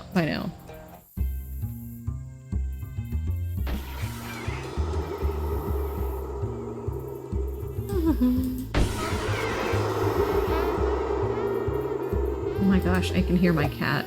I don't know if y'all can hear her. Jimmy! She's upstairs, wanting something.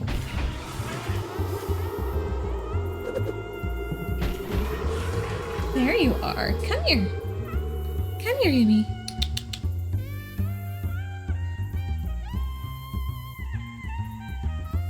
Oh, speaking of Emmy, so she has, or had, a favorite toy. It's one of those wands with a fabric ribbon on it. Well, she's finally dragged that around enough that the fabric ribbon has broken off of the wand part, the plastic wand. Very sad. Now what's she gonna drag around the house? I can answer that for you right away. I have one of those foam rollers, like, you know, for, I don't know if anyone knows what a foam roller is, but it's, you use it to roll out your muscles. Normal sized foam roller. This tiny cat apparently was dragging that around at some point. Because she doesn't know how tiny she is, or doesn't really care.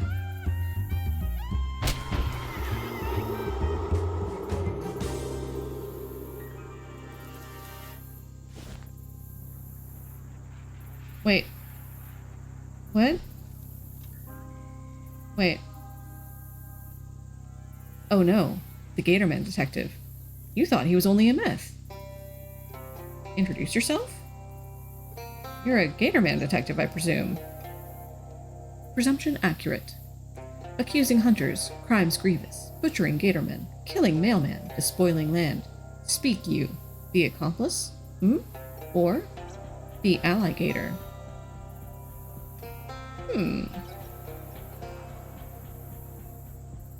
I wouldn't harm a scale on a gator's head. Telling truth? Or? Controlling glands? What will you do with those men? Mailman dead. Suspect hunters. Have trial. Find guilty? Consume them. You're going to eat them? Drink them. Could you let them go, maybe? Am unaccepting. Do justice. Liquefy them. Do a prison break.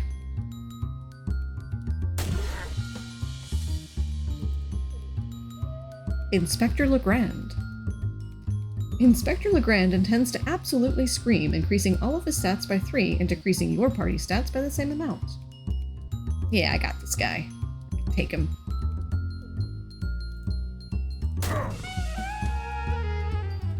Stab.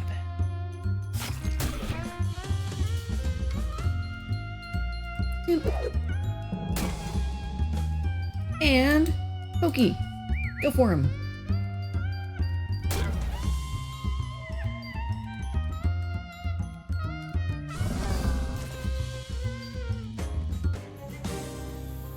Let's see if the great detective can solve that murder. Gator cage key. Magnifying glass. Detectives use these to investigate tiny crimes. I mean, he definitely knows who killed him. The hunters have become the caged. What happened here? Got snatched, didn't I? It's funny. I'm calmer than I thought I'd be. That mailman slaughter's been hanging on my conscience some. I think I'd been expecting the claw of Johnny Law before too long. But Paul? He wasn't wrapped up in this. It's not fair that he should go down for it. Unlock the cage. You unlock the cage and toss the key into the waters of the swamp. Close one, mate. That was a close one. Do you know what's occurring to me now? I think I've gone my whole life without ever genuinely thanking somebody. Just never came up. Nobody ever really did anything for me before. You saved her skin all right. And you looked out for my brother. So here goes. Clears his throat. Thank you. You're welcome.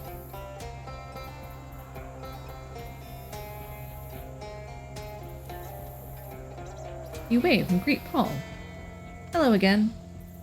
Paul acknowledges you with a phlegmatic nod. Hand over the voice of the Gator Man. John cuts short his hoots of joy when Paul crouches over the spot where the Gator Man died, closes his eyes and keens in mourning, his first noise with a new tongue. Sorry about that. Enough! Enough of obscene murder and asymmetric service to animalistic desire. Rather, you practice a violence that is worse than base. It is vicious, it is corrupt, it is wrong. I call an end to all aggression. I call it now. At stake is the project of life itself. Paul, what are you saying?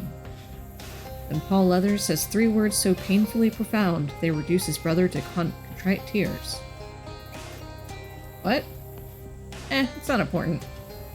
Come on, tell me. Don't worry about it. Look, everyone's moving on already. John falls to his knees and weeps, moaning in anguish, when he sees his reflection in the sodden swamp water. Paul, the hunting, the killing, all of it. I did it to bring back your voice. In finding me a tongue, you gave away your heart. No longer can I recognize our blood in the ocean of it you have spilled. I call you brother no more. Let's focus on the positives. Paul has a leather tongue. Leave this place, man. This can't be goodbye, brother. I don't wish it. Know that if I see you again, it will be for the last time. I will use the last of my life to build a ladder to heaven of my own, so that I may protect the dinosaurs from men like you. I also will be doing that.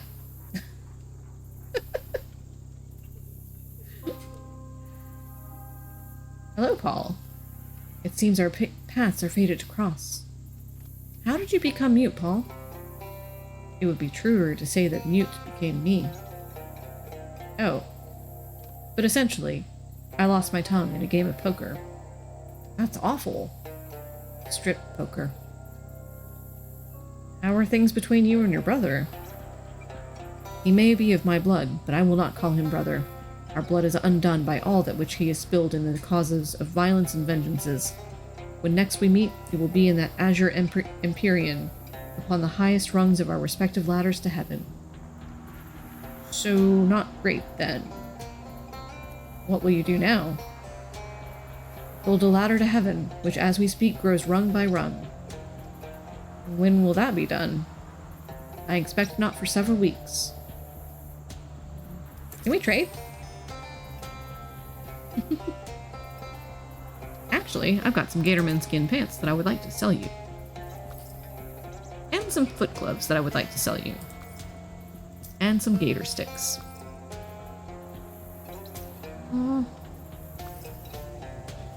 Let's see. What else can I sell you? Hey, Punky, if you're here, there's a Meowth.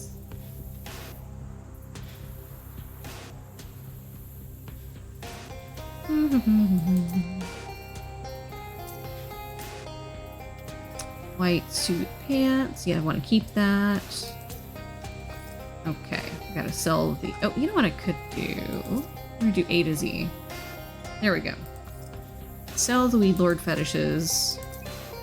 So, I only need 1 white suit pants. Let's see.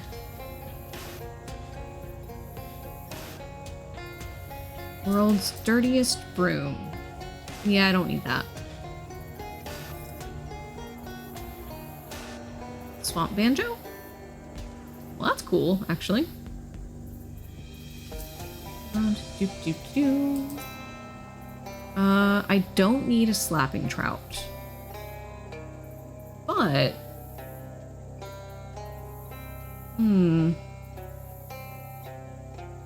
Nah, I'll sell the slapping trout.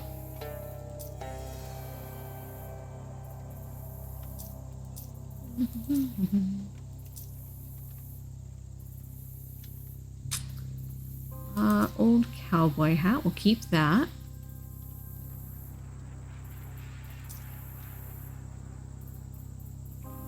Aviator helmet, we'll keep that.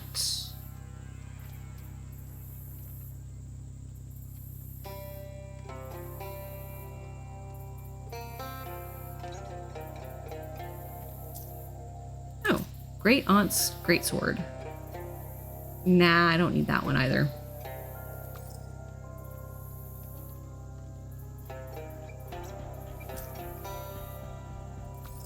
Oh, I should have kept that. Oh well, that's fine.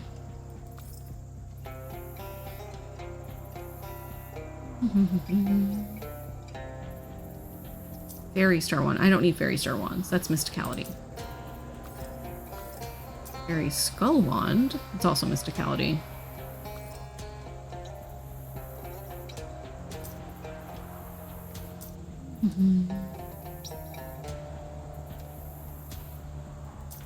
Ruby locket, crowbar, cow shoes.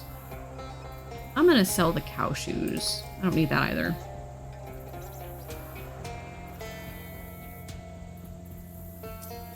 Broken coconut. Nope, don't need that either.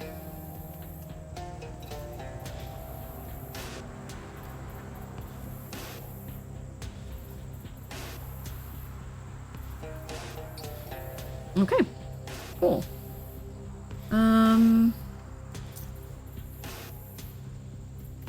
Is there anything that I want?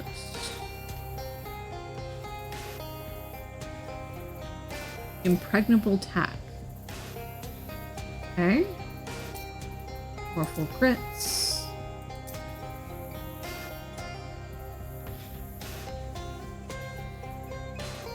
Okay. Cool.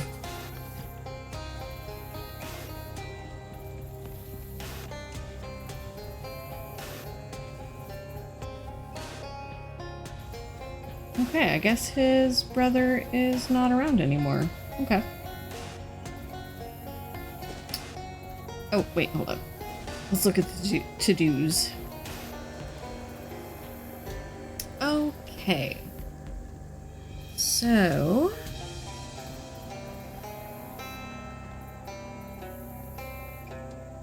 I think the next thing I'm gonna do is... Charles Wallace lost his Chuck key somewhere near the antique store. Use the wander function on your map to look for it. So we're gonna go back over to... Ocean City. And we're gonna go to the map and wander. Hey, there we go. I found it.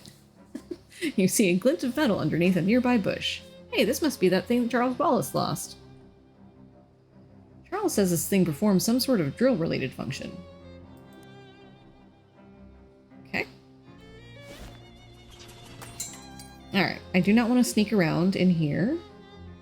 So, we must change our shoes. Vampire boots. No, wait. Bouncy boots. Boing, boing, boing, boing. Hey there, Jeeves. Any luck finding my Chuck key? Yeah, I found it. That's it, thank you. Where'd you find it? Under a bush. Oh yeah, probably that bush I was drilling holes in the other day. Well now, what can I do for you? I saw your name in the visitor's book at St. Polycarp's. Oh, sure. I do a little whittling to pass the time now and again. Sometimes I go to St. Polycarp's to look at their gargoyles. Here, have one. Gargoyle charm. A little wooden gargoyle on a leather strap, whittled by Charles Wallace. The base has the motto, "Keep on truckin'," carved into it. Adds +1 spooky armor. Neat. Let me ask you something. Never mind. And now I know that there are several things I need to talk to Jessica about, so.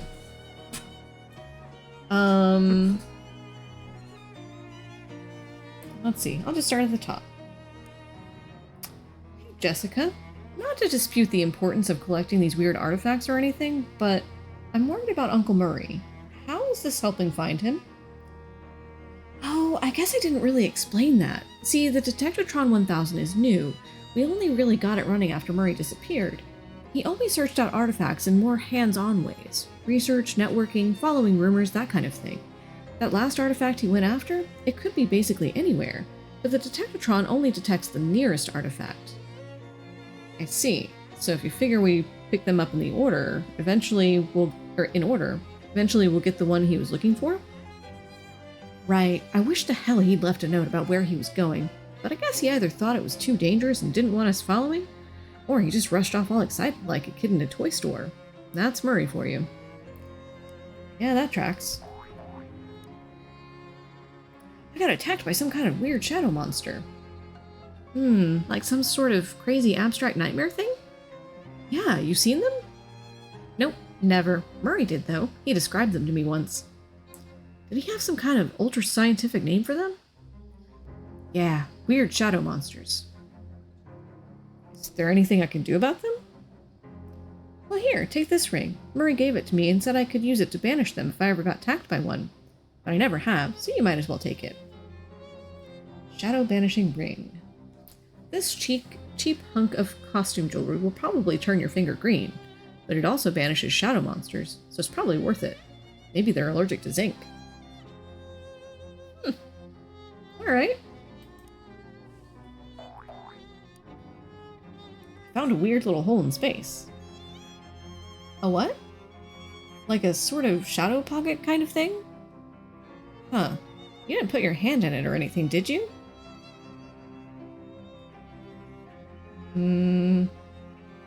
Yeah. There was a hot dog inside. Did you eat it? No, don't answer that. Look, I'm going to suggest that you don't do that again. Okay. You're going to, though, aren't you? I guess we'll find out. Jessica opens a desk drawer and pokes around inside it. Charles did something to a pair of pliers. Deionized them or something. I didn't catch.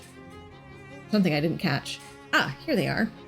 Shadow closing pliers. This is a pair of pliers made out of some weird shiny metal. Jessica assures you that the jaws come together at a special angle or something. Oh, I can use these to seal shadow pouches. If you see any more of those things, you should be able to use these pliers to pinch them closed without actually touching them with your hands. Oh, neat, thanks. I probably should have come back and talked to Jessica a long time ago about all this stuff, instead of continuing to, like, touch all those shadow pockets. Oh well. Did you know that compasses used to be different? What? Different how?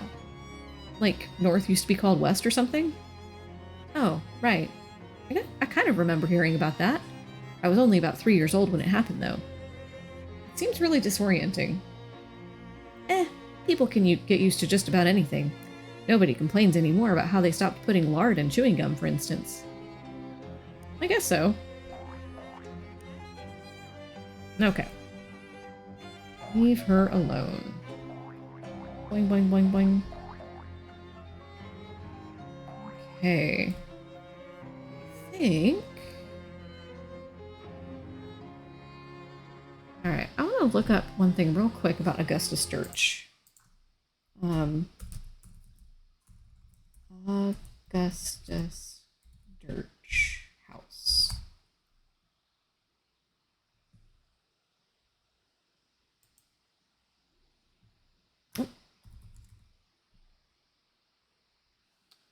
Okay.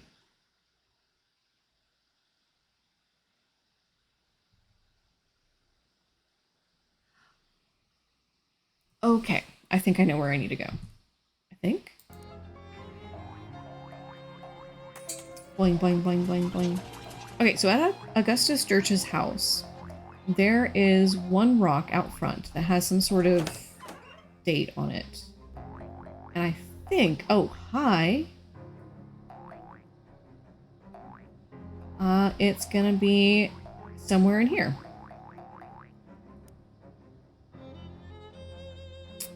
August 12th, 1792. You find something interesting. Died.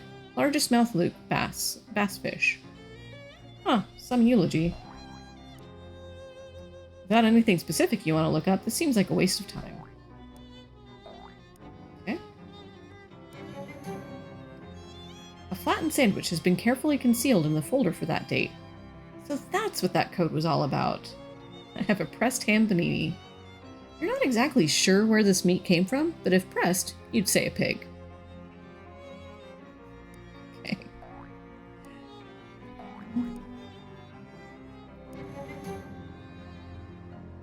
So I looked up, I don't know, some date. I didn't look at the date. The cover story for that date is the sinking of the Porquad, a whaling vessel that operated off the coast of Ocean City. The story says that the wreck had only one survivor, Captain Augustus Sturch. Despite his best efforts to go down with the ship, he was rescued and transported to shore by a friendly otter. You're really starting to enjoy doing this kind of research. I got a perk newshound.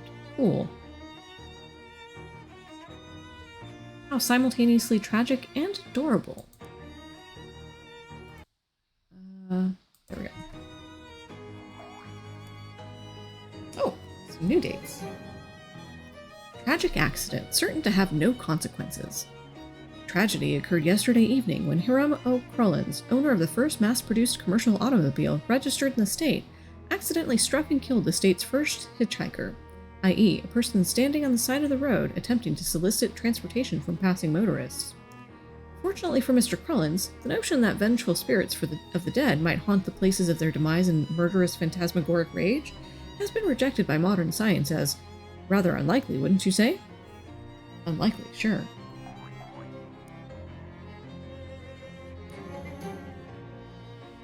The top story from that date is the Ocean City's comptroller's passing of an overly complicated sidewalk right-of-way policy that outlawed street-side newspaper vending machines and limited the maximum allowed width of newsstands to 4 feet. The story continues to say that watchful eye management raised concerns about loss of revenue, and the comptroller made a vague promise to divert city funds to make up for any future shortfall. Looks like it worked out great for everybody. Right, November 13, 1922. This morning, a new sculpture was revealed in Goldthwaite Park, donated by Ocean City Comptroller Margaret Smutched. The sculpture, which consists of 5 jagged pointed rocks arranged in a rough circle on a small concrete plinth, has been variously described as avant-garde, thrillingly pointy, and fine, I guess. Wait, are you writing this down? Hi, Mom! By interested onlookers. Okie doke. Now I can go to Augustus Sturch's house.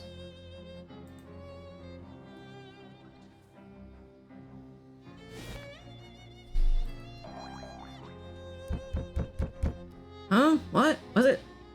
I want to ask you about the Porquad. Alright. You better come in.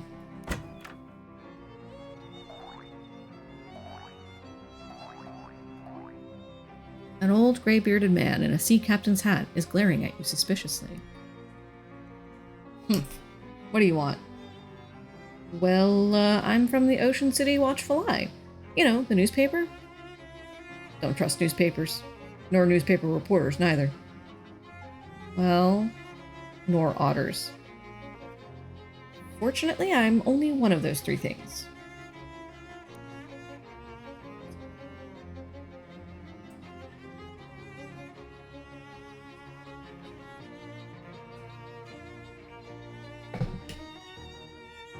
Yeah, lovely tea. Can I ask you about the Porquad? Ain't nothing to say. Storm blew up unexpected, hit a funny rock. All hands lost. That was decades ago. Why you bothering me now? Well, it's a slow news day. What was funny about the rock? You ever see a 30-foot black basalt obelisk sticking straight out of the ocean? Can't say I have. Me neither. I've been sailing that route for years. So I guess when you said funny, you didn't mean as in, ha ha. What's with the rocks in your front yard? I ain't know nothing about those, except for the date marker I put. Did they just come with the house? New one pops up every once in a while. What's that got to do with anything? Well, nothing, I guess. How many men were in your crew? There was Pegleg, Handsome Jeff, and Less Handsome Jeff, and Old Barnacle Face. He looks askance at the row of urns. And, the other one. It's 5. What was the 5th sailor's name? I don't recall. He was new, just signed on afore the last voyage. Didn't talk much. Eerie fellow, to be honest. Eerie? Spooky, and that's all I gotta say about him. You have a lot of urns? Crew's bodies washed ashore after a time. Didn't figure they'd want a sea burial after what happened, so I had them cremated. Well, except... Fifth feller weren't never found. I recall how that urn got there. He was a member of the crew right and proper, though, so he got as much right to be here as any of them. Did you ever visit that little cathedral? Sure. Used to go and pay my respects once in a while. Back before my knee started acting up. Got plenty urns to talk to right here, though. Huh. You talk to the urns? Yep. We shoot the breeze. Relive old glories and such. You say that like they talk back. They do. And I can see from your face that you don't believe me. So you can ask them yourself, landlubber. I guess I'll have a chat with your urns then. Fine. But if you got any more questions for me, ask them now. I'm tired of all this chit-chat. Okay. Oh, he's sleeping. Look at that. Plaque above this urn says Pegleg Johnny. Hello? The urn doesn't respond. Anybody there? Imitate the captain's voice. You look around to make sure the captain is asleep, then mutter gruffly to the urn. You're there, Johnny. You can speak freely now, sailor. I got rid of that no-good landlubber. A muffled, youthful-sounding voice replies. Yar, captain. What do they want, anyhow? Bah, nothing of import. Your basic landlubber prattle, trying to sell newspapers and like that. They ain't no never mind. Aye, captain. So, how are things? Oh, no problems, captain. Everything's shipshape, haha. Aha. Always happy to chew the sea biscuit with you, though. Sure, let's, reminisce about old times. Great, I love hearing your stories of nautical adventure. Oh, instead of that, why don't you tell me how you got the name Pegleg Johnny? Well, it's because of my leg, right? Got a peg leg? Sure. How'd you get it? I got it because I lost the original leg? I'd assume so, yeah. Yar, but how? Wait. Weren't you there when it happened? Time for my nap. Talk to you later. How you be doing there, handsome Jeff? Smooth sailing, captain. You feel like talking over old times? Sure. I mean, yar, why not? Right then. Which particular yarn from your past have you got in your mind? Oh, actually, let's talk about you. Me? The fella next to you is less handsome Jeff, eh? So is his judgment from your relative's appearance literal, or is it more of an ironic reversal sort of deal? Yar. Well, you never... Wait a minute. Don't you remember what we actually look like? Oh, yes, of course I do. Gotta go. Bye. Alright, I'm gonna find the one that is... 5th sailor. So, sailor, how goes it? I'd ask what's new, but, R? You're not a talkative one, are you, matey? Suppose you never won. We're come to that. So, well, as you were then. I could use some smokes, captain. What? Smokes. Smokes? As in cigarettes? I... What does an urn want with cigarettes? Are? Well, alright then. Just leave them on the table like usual, please.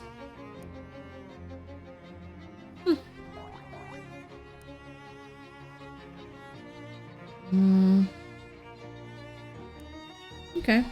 Well, I guess I gotta get some smokes. Oh, cool. A wash basin full of salt water. This guy is really committed to his whole deal.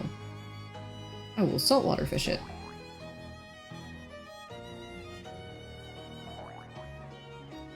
Spearmint taffy. Alright.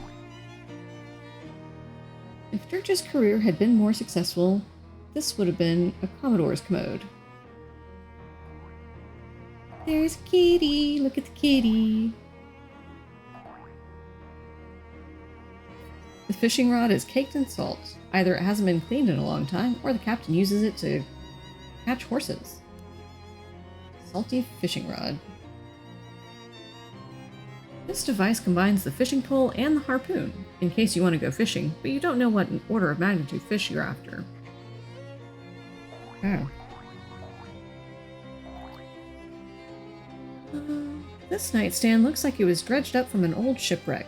There's a blubber lamp on top. It's a simple device, a glass vessel filled with whale blubber with a wick stuck in it. Blubber lamp really rolls off the tongue, though. Just a really delightful phrase. Say it. No. Aw, you're no fun. We've got work to do. Alright, I'll say blubber lamp. Yes, yes, yes, yes. Say it again. Incredible. Say it again. Delightful. Okay, this is a... yeah. Infinite loop there. An elderly gray cat nervously washes itself in the corner. The cat shies away from your touch. You notice that he's wearing a collar that says Ishmael. Alright. So I suppose we've got to go find some smokes from somewhere. Wait, what did you say? Oh, been eating all the limes again. Alright.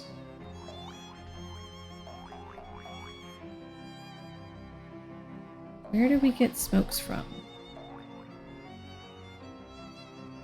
Wait. Oh no, that rock's steaming. Okay.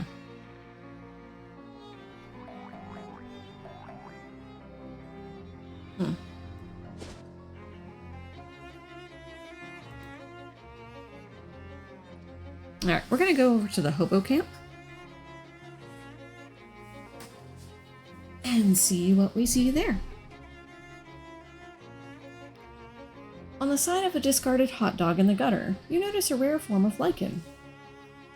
Cool.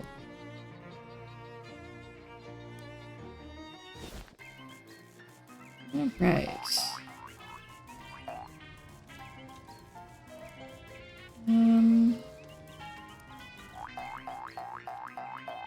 See if there's anyone I can trade with.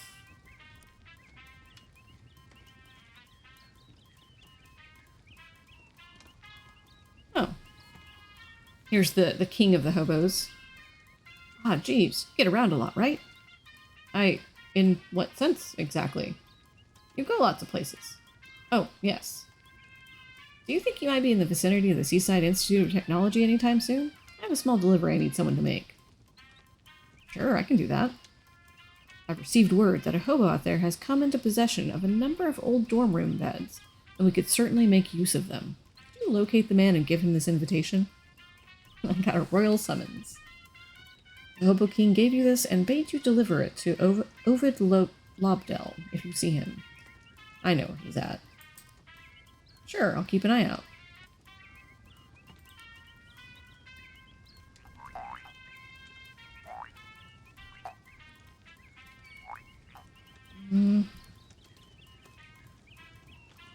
Okay.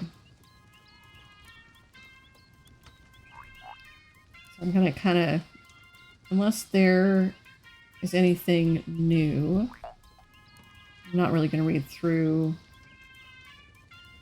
all of these. Okay.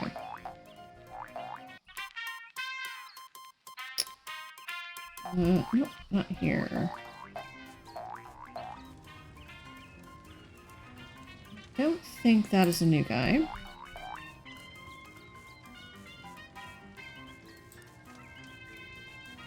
Okay.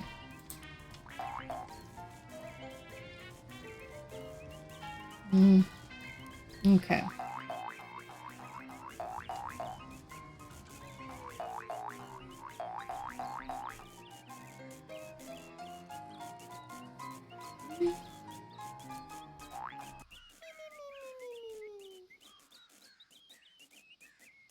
I wonder if I can put my sneakers on and be able to go around in here.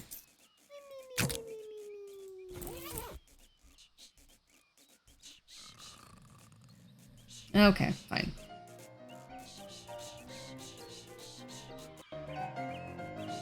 Oh, hey, here's the Moss Man. Hi, Clyde. Oh, hey, it's Jeeves, right? Thanks for pointing me to this place. It's pretty great. Everyone's real friendly-like. Nice. So you aren't missing the solitude of the swamp? Nope. Turns out that's less important to me than just being able to sit still and not do much. I've been helping out by growing herbs for the kitchen here. Do you know any hobo code you could teach me? Sure, I picked up a couple of signs. Here's the one for keep off the grass.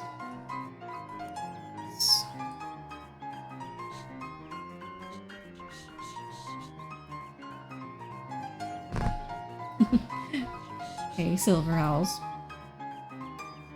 52 continues to tickle the ivories.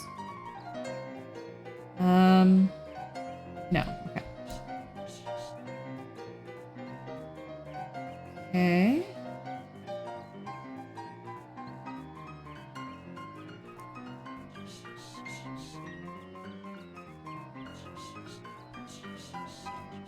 Okay.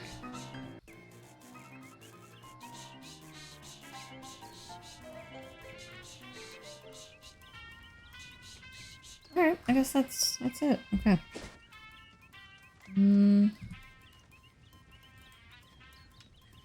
Go to Sit Campus real quick and find that dude, Ovid shop. Alright. An SIT student wearing a bulky overcoat flags you down as you're crossing the street. Honig. Hello? Do you find yourself in need of a fuse this fine day? Actually, yes, I'm fresh out of fuses. He smiles and opens his coat to reveal dozens of fuses strapped to the lining. So you just walk around with those all the time? Of course, all tech men carry fuses. He plucks one from the coat and hands it to you. Thank you. No problemo. Probalo. Okay. Alright.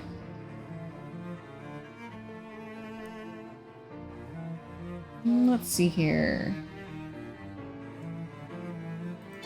I already asked. Oh. Okay, cool. I got some hobo code knowledge from him. Ask about something else. Let's see what he's selling real quick. Oh, let's buy some anarchist hardware.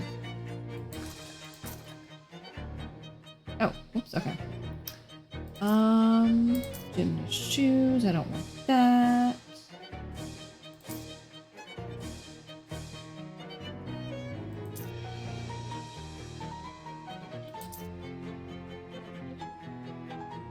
Okay, cool. Yeah.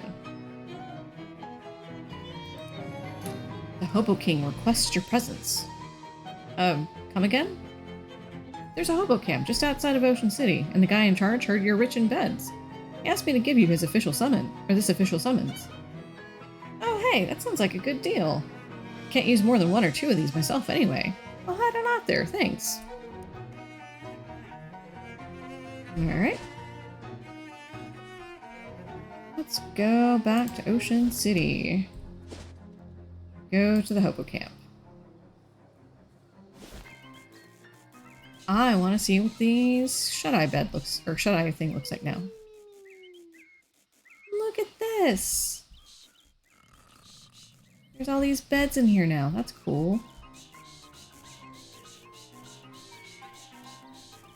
And here we go. Oh, hey, my messenger friend. Never caught your name. Hiya, Ovid. I'm Jeeves. Thanks for pointing me here. Business is booming. Oh, I'm gonna get a delicious oyster.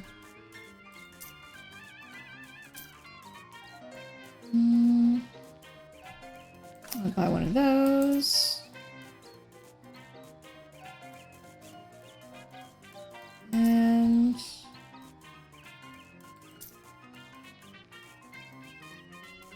why not? I'll buy his sports drinks too.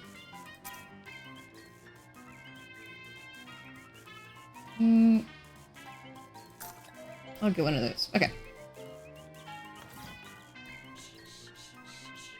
Alright, let's go talk to the king. Nope, never mind. Doesn't have anything new for us. Alright.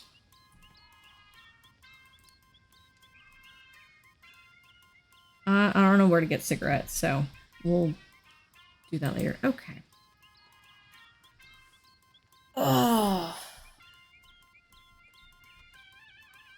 Well, I think I've caught up on all the side quests that I have at the moment. Is there...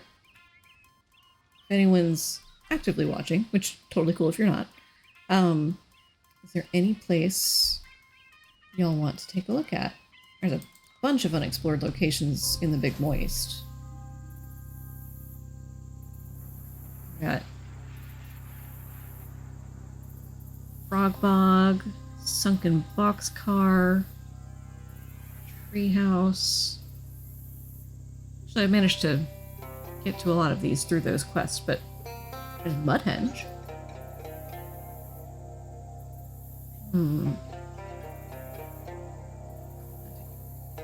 Drink some more of my tea.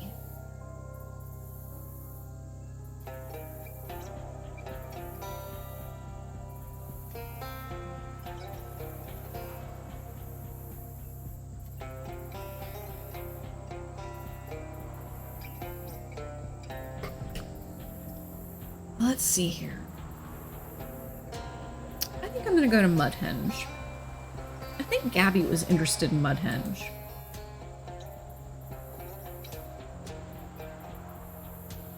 Another medicine show wagon. Let's loot it.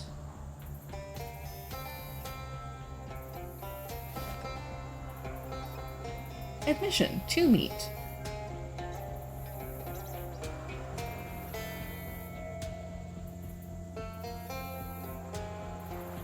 Are you a no spoiler stream? Not holding information back, but you could proceed on some things. Yeah, something. Yeah, I got what I mean.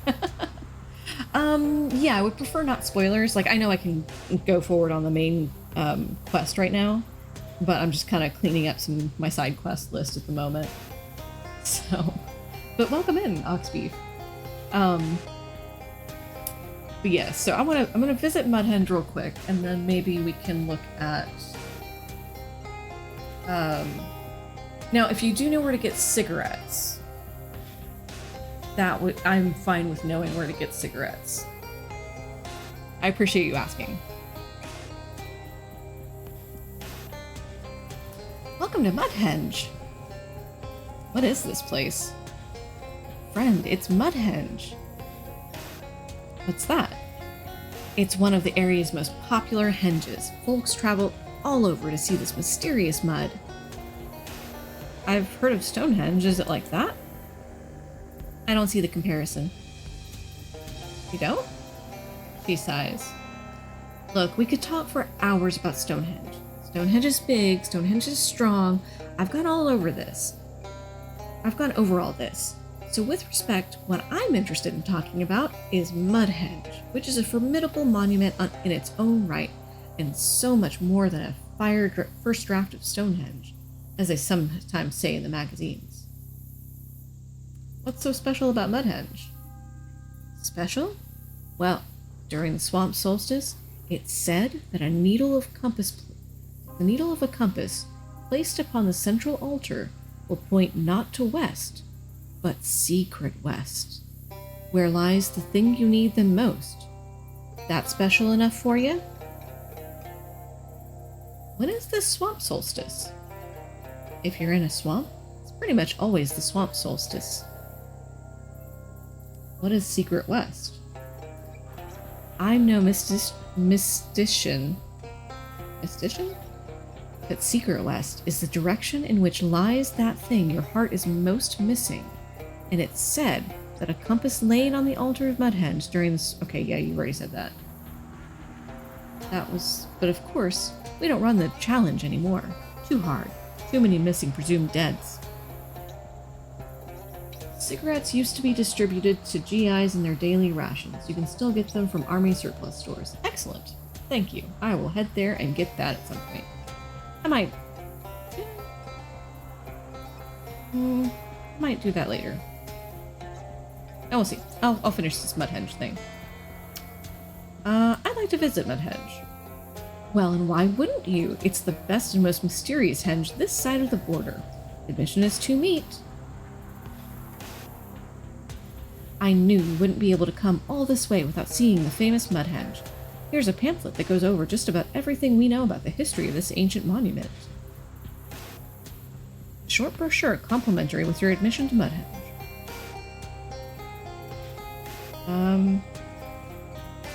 Oh, hey. Got some stylish gel.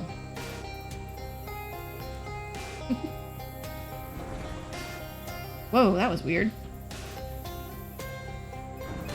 Oh gosh, what the heck? That is weird.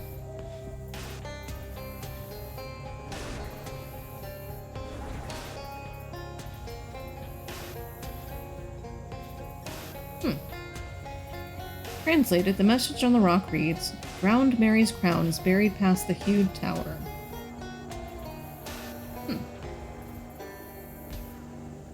Interesting. Well, okay, so...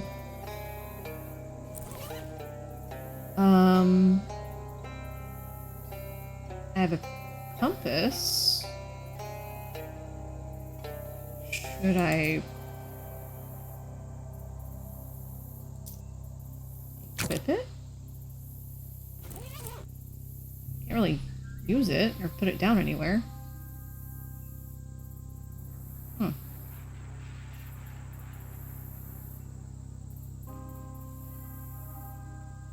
Wait, am I stuck in Mudhenge now?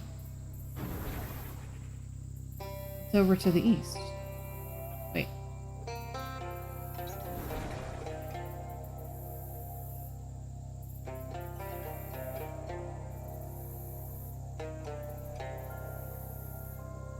I am a little confused.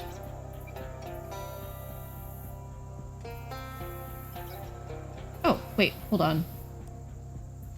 According to this... Oh, I already knew that. There's an old boxcar nearby that the railroad company abandoned when it sank into the swamp. So... yeah. That goes there. Goes there.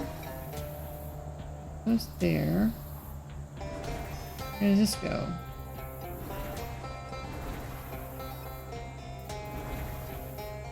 Oh. Hi. Wait.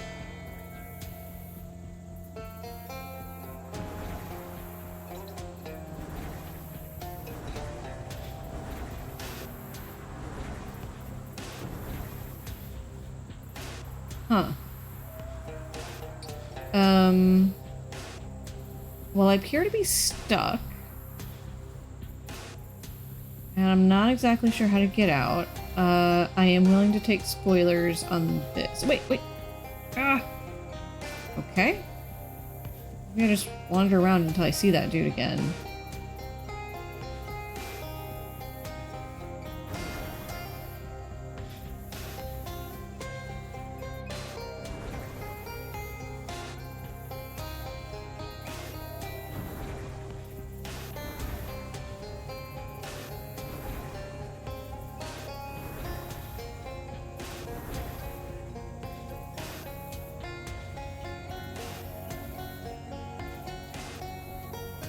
Oh, wait, wait, wait. Where'd you go? Oh no, oh no, oh no. I saw the lady. These are different realities or something?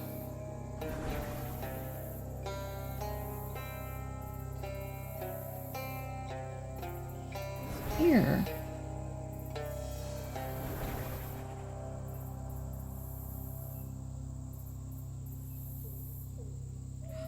There's an old man. Wait, wait, wait. Ah.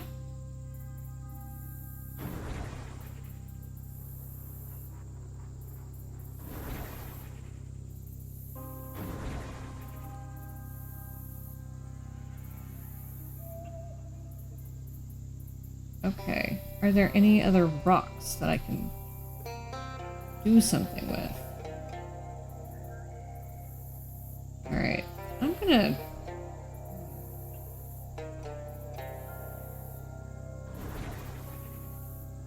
look this up.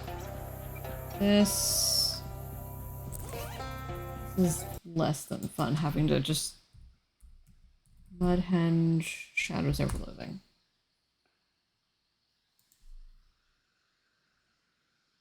Okay, there is a correct path through Mudhenge, which can be determined using audio cues and visual firefly effects, indicating you are traveling in the right direction. I see. Okay. Ugh. Okay.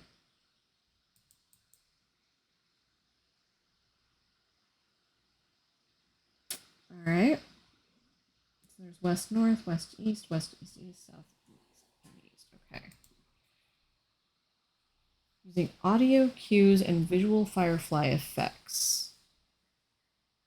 Okay. So it's kind of like that maze in the original Legend of Zelda, where west north. Is this west north? I think this is west north. Okay.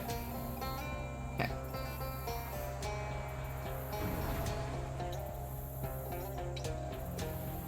Okay. Sorry, I am looking at a cheat sheet on this.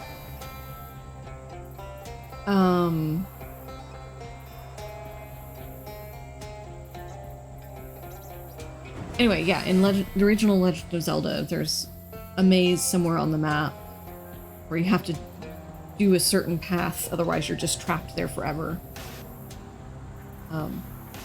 When I played those games, like, when I had the original Nintendo games, I had, like, the Game Genie, and I had, like, all the Nintendo Power Guides and all that kind of stuff. So, big cheaty. Big cheaty cheater. Something like that. I think I just went east, and now I need to go south. And then east.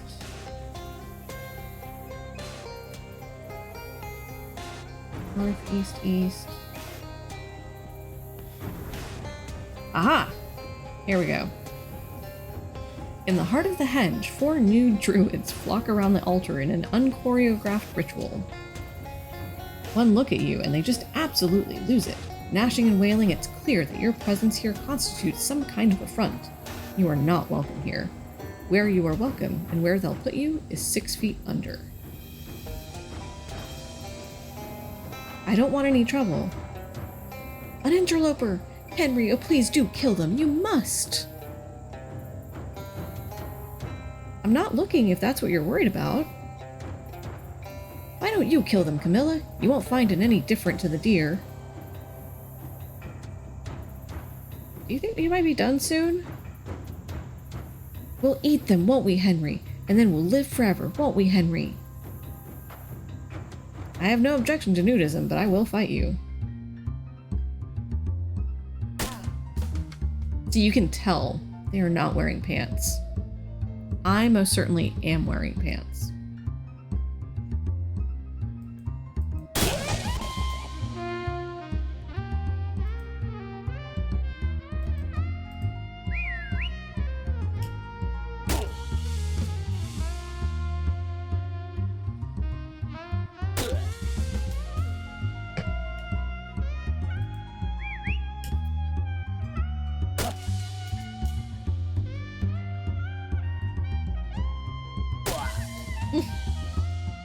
So close. Come on, you can do it. You can do it, Pokey. I believe in you.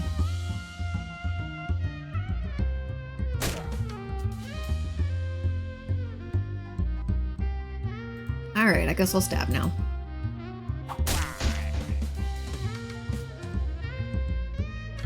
Oh my god, that's a lot of poison.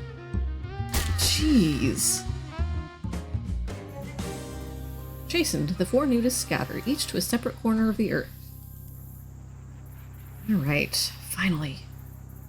At last, the non-literal beating heart of Mudhenge. As you draw near, the needle on your compass spins wildly. Of course, it's as the guide outside told you. A compass placed upon this altar will point towards Secret West, where lies that thing your heart most desires.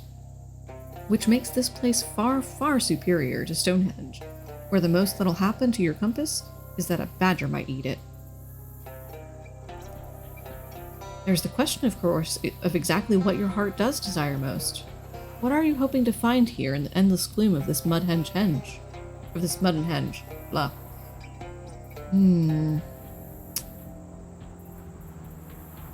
Meat, please, and lots of it.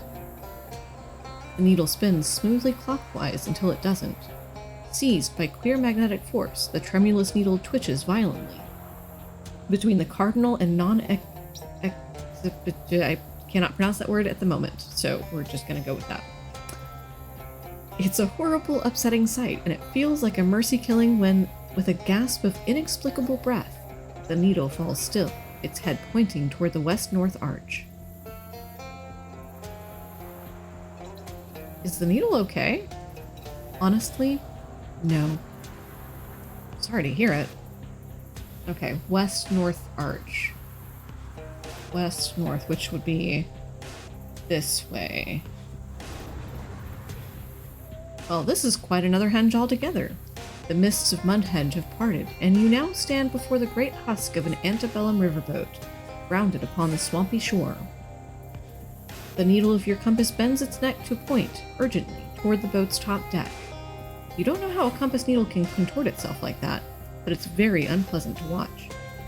Mudhenge must have brought you here for a purpose. There's meat here, and you're gonna find it.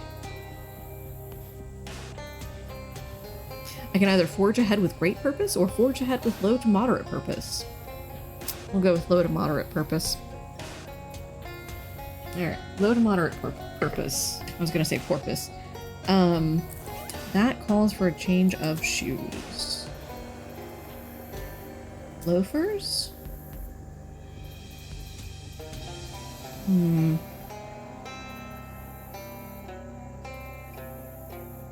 Or vampire boots. Yeah, we'll go with loafers. Okay. Under this thing that was possibly once a bookcase, you notice a crawdad has set up camp and gathered a horde of shiny pebbles it is guarding vigorously. Rather selfish shellfish.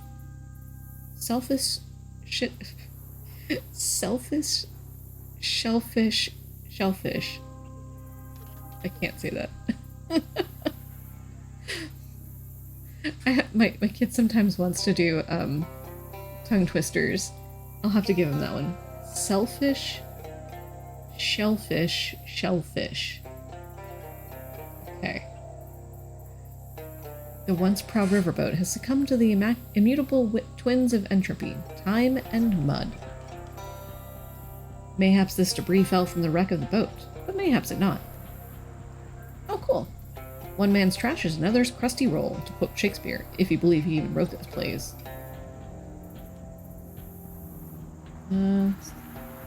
Cool. Hi. It's fine for nature to reclaim the shipwreck, but this plant doesn't seem to have to look so happy about it. Fight for your right to make metal stuff.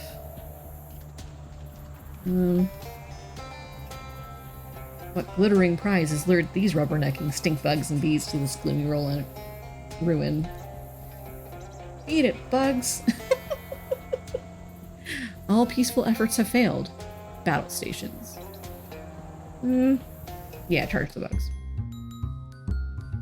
For some reason, Gabby's not with me here. It's interesting.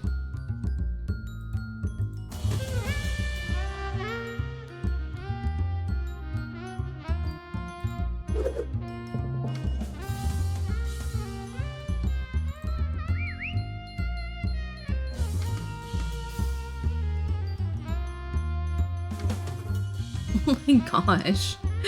Come on.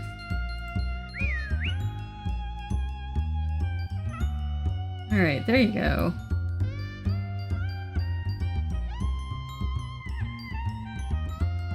Okay.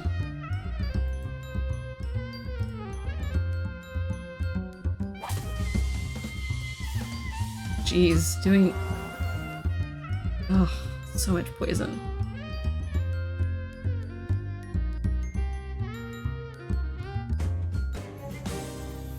Swamp honey. A sticky glob of honey made from the pollen of fetid swamp flora. Nice.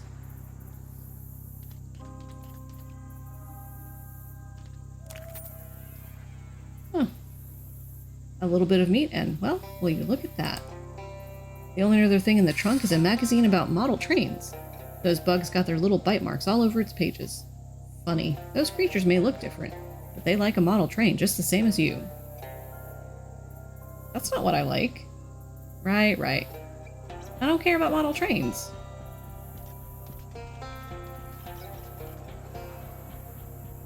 Okay.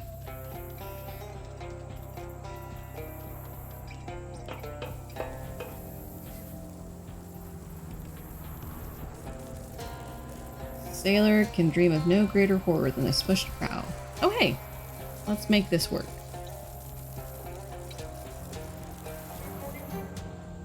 Okay. Oh.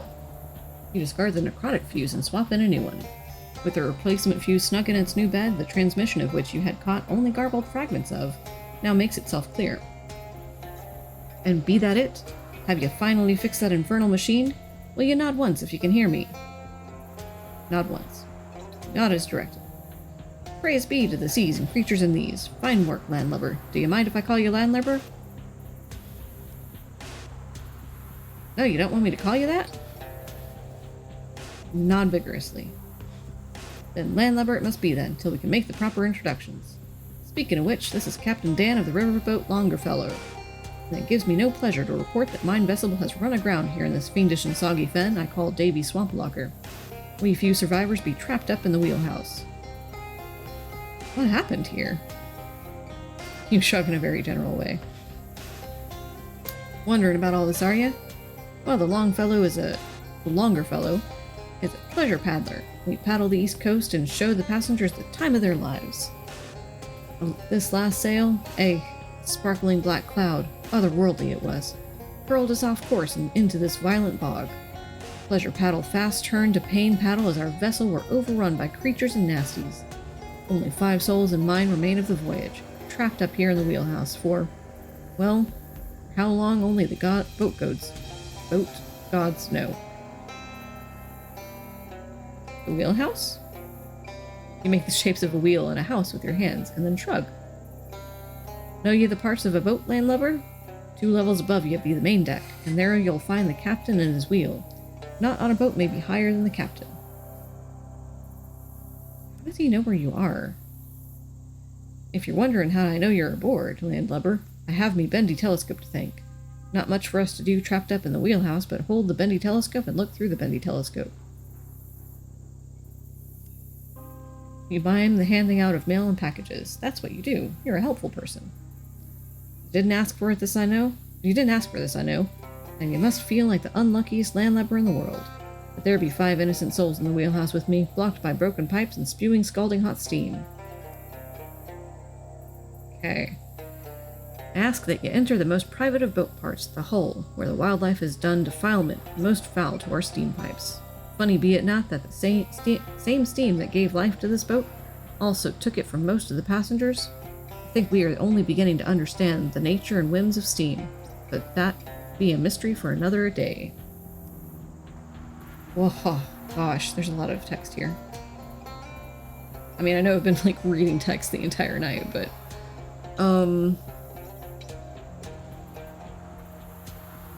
Okay. Alright, I'll go ahead and write this down. I think after I get done with this conversation here, rather than continue, I'm gonna see if I can find someone to raid out to. I am losing Steam. Steam. We were just talking about Steam. Okay. 1 4 1845. Okay. Got it. Okay. Never was one for charades, Landlubber, but if I'm understanding it correctly, the answer's no. Jellyfish will not have sex before marriage. What?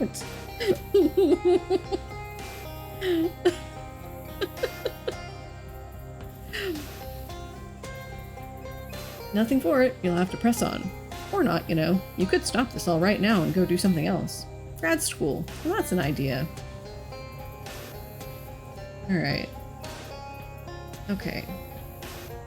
Maritime basic date format here. Year. Okay.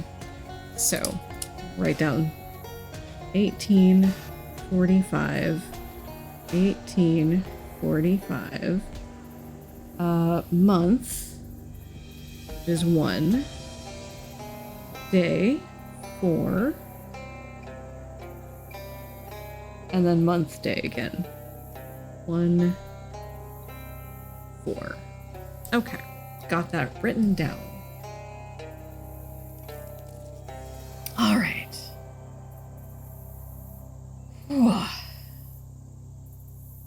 It is 11:10. I am definitely getting a bit tired here. So let's see who else is on. Oh, hey, we can go raid Forgotten. Okay, so a couple things before I raid out. Let me do my little stream ending thing. There we go. So like I said earlier tonight, I will not be streaming next week. Just got a lot of stuff going on. Won't be able to do it. I am streaming on February 22nd. I have my stream schedule is updated in my About section here on Twitch. It's also, I'm posting it on Twitter and also on Blue Sky, which I'm on Blue Sky now. Oh, I wonder if, let me see if that is here. Let's see. Twitter. Okay. Well, there's Twitter. And yeah, I'm also on Blue Sky. Let me try to grab that link real quick. Blue Sky. I need to make a command for it. I thought I made a command for it, but I guess not. It's okay. It happens. So yes, if you are over there now, feel free to follow me there. And also birthday stream coming up February 26th is a Monday, 8 p.m. Central as well. Thank you much, Silver Owls. And I will definitely follow you back once you have your account set up. So yeah, birthday stream. We're gonna play some Lethal Company. It's gonna be me, Killers United, Inky-san, Punky Pink Cow, Veil Rhyme, and Kobold Worry. Is that 5 people? I think that's 5 people. So yeah. Well, and that's fine. Yeah, only made it to follow people. Yeah, I get that. I had Twitter for a very long time, and I only ever used it to, like, occasionally follow people, but it wasn't until I started streaming that I actually started, like, using it to post and stuff, so. I actually deleted my Twitter for a little bit, or deactivated it or whatever. But anyway, that's what's up. Thank you so much for joining me, y'all. We are gonna raid out to Forgotten. Let me just check to see if they're... Just got done stream.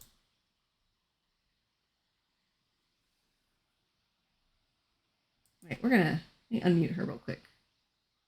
BTW, people love the rigging you did for me. Yay! Oh, okay. Okay, cool. I'm glad. I think they're still going. Not they. Of course, you're welcome. You're welcome, Silver Owls. Oh, how to do making brain work. Okay. Raid. Forgotten. Start raid. Away. We doing it. Have a good night. See you in a couple weeks.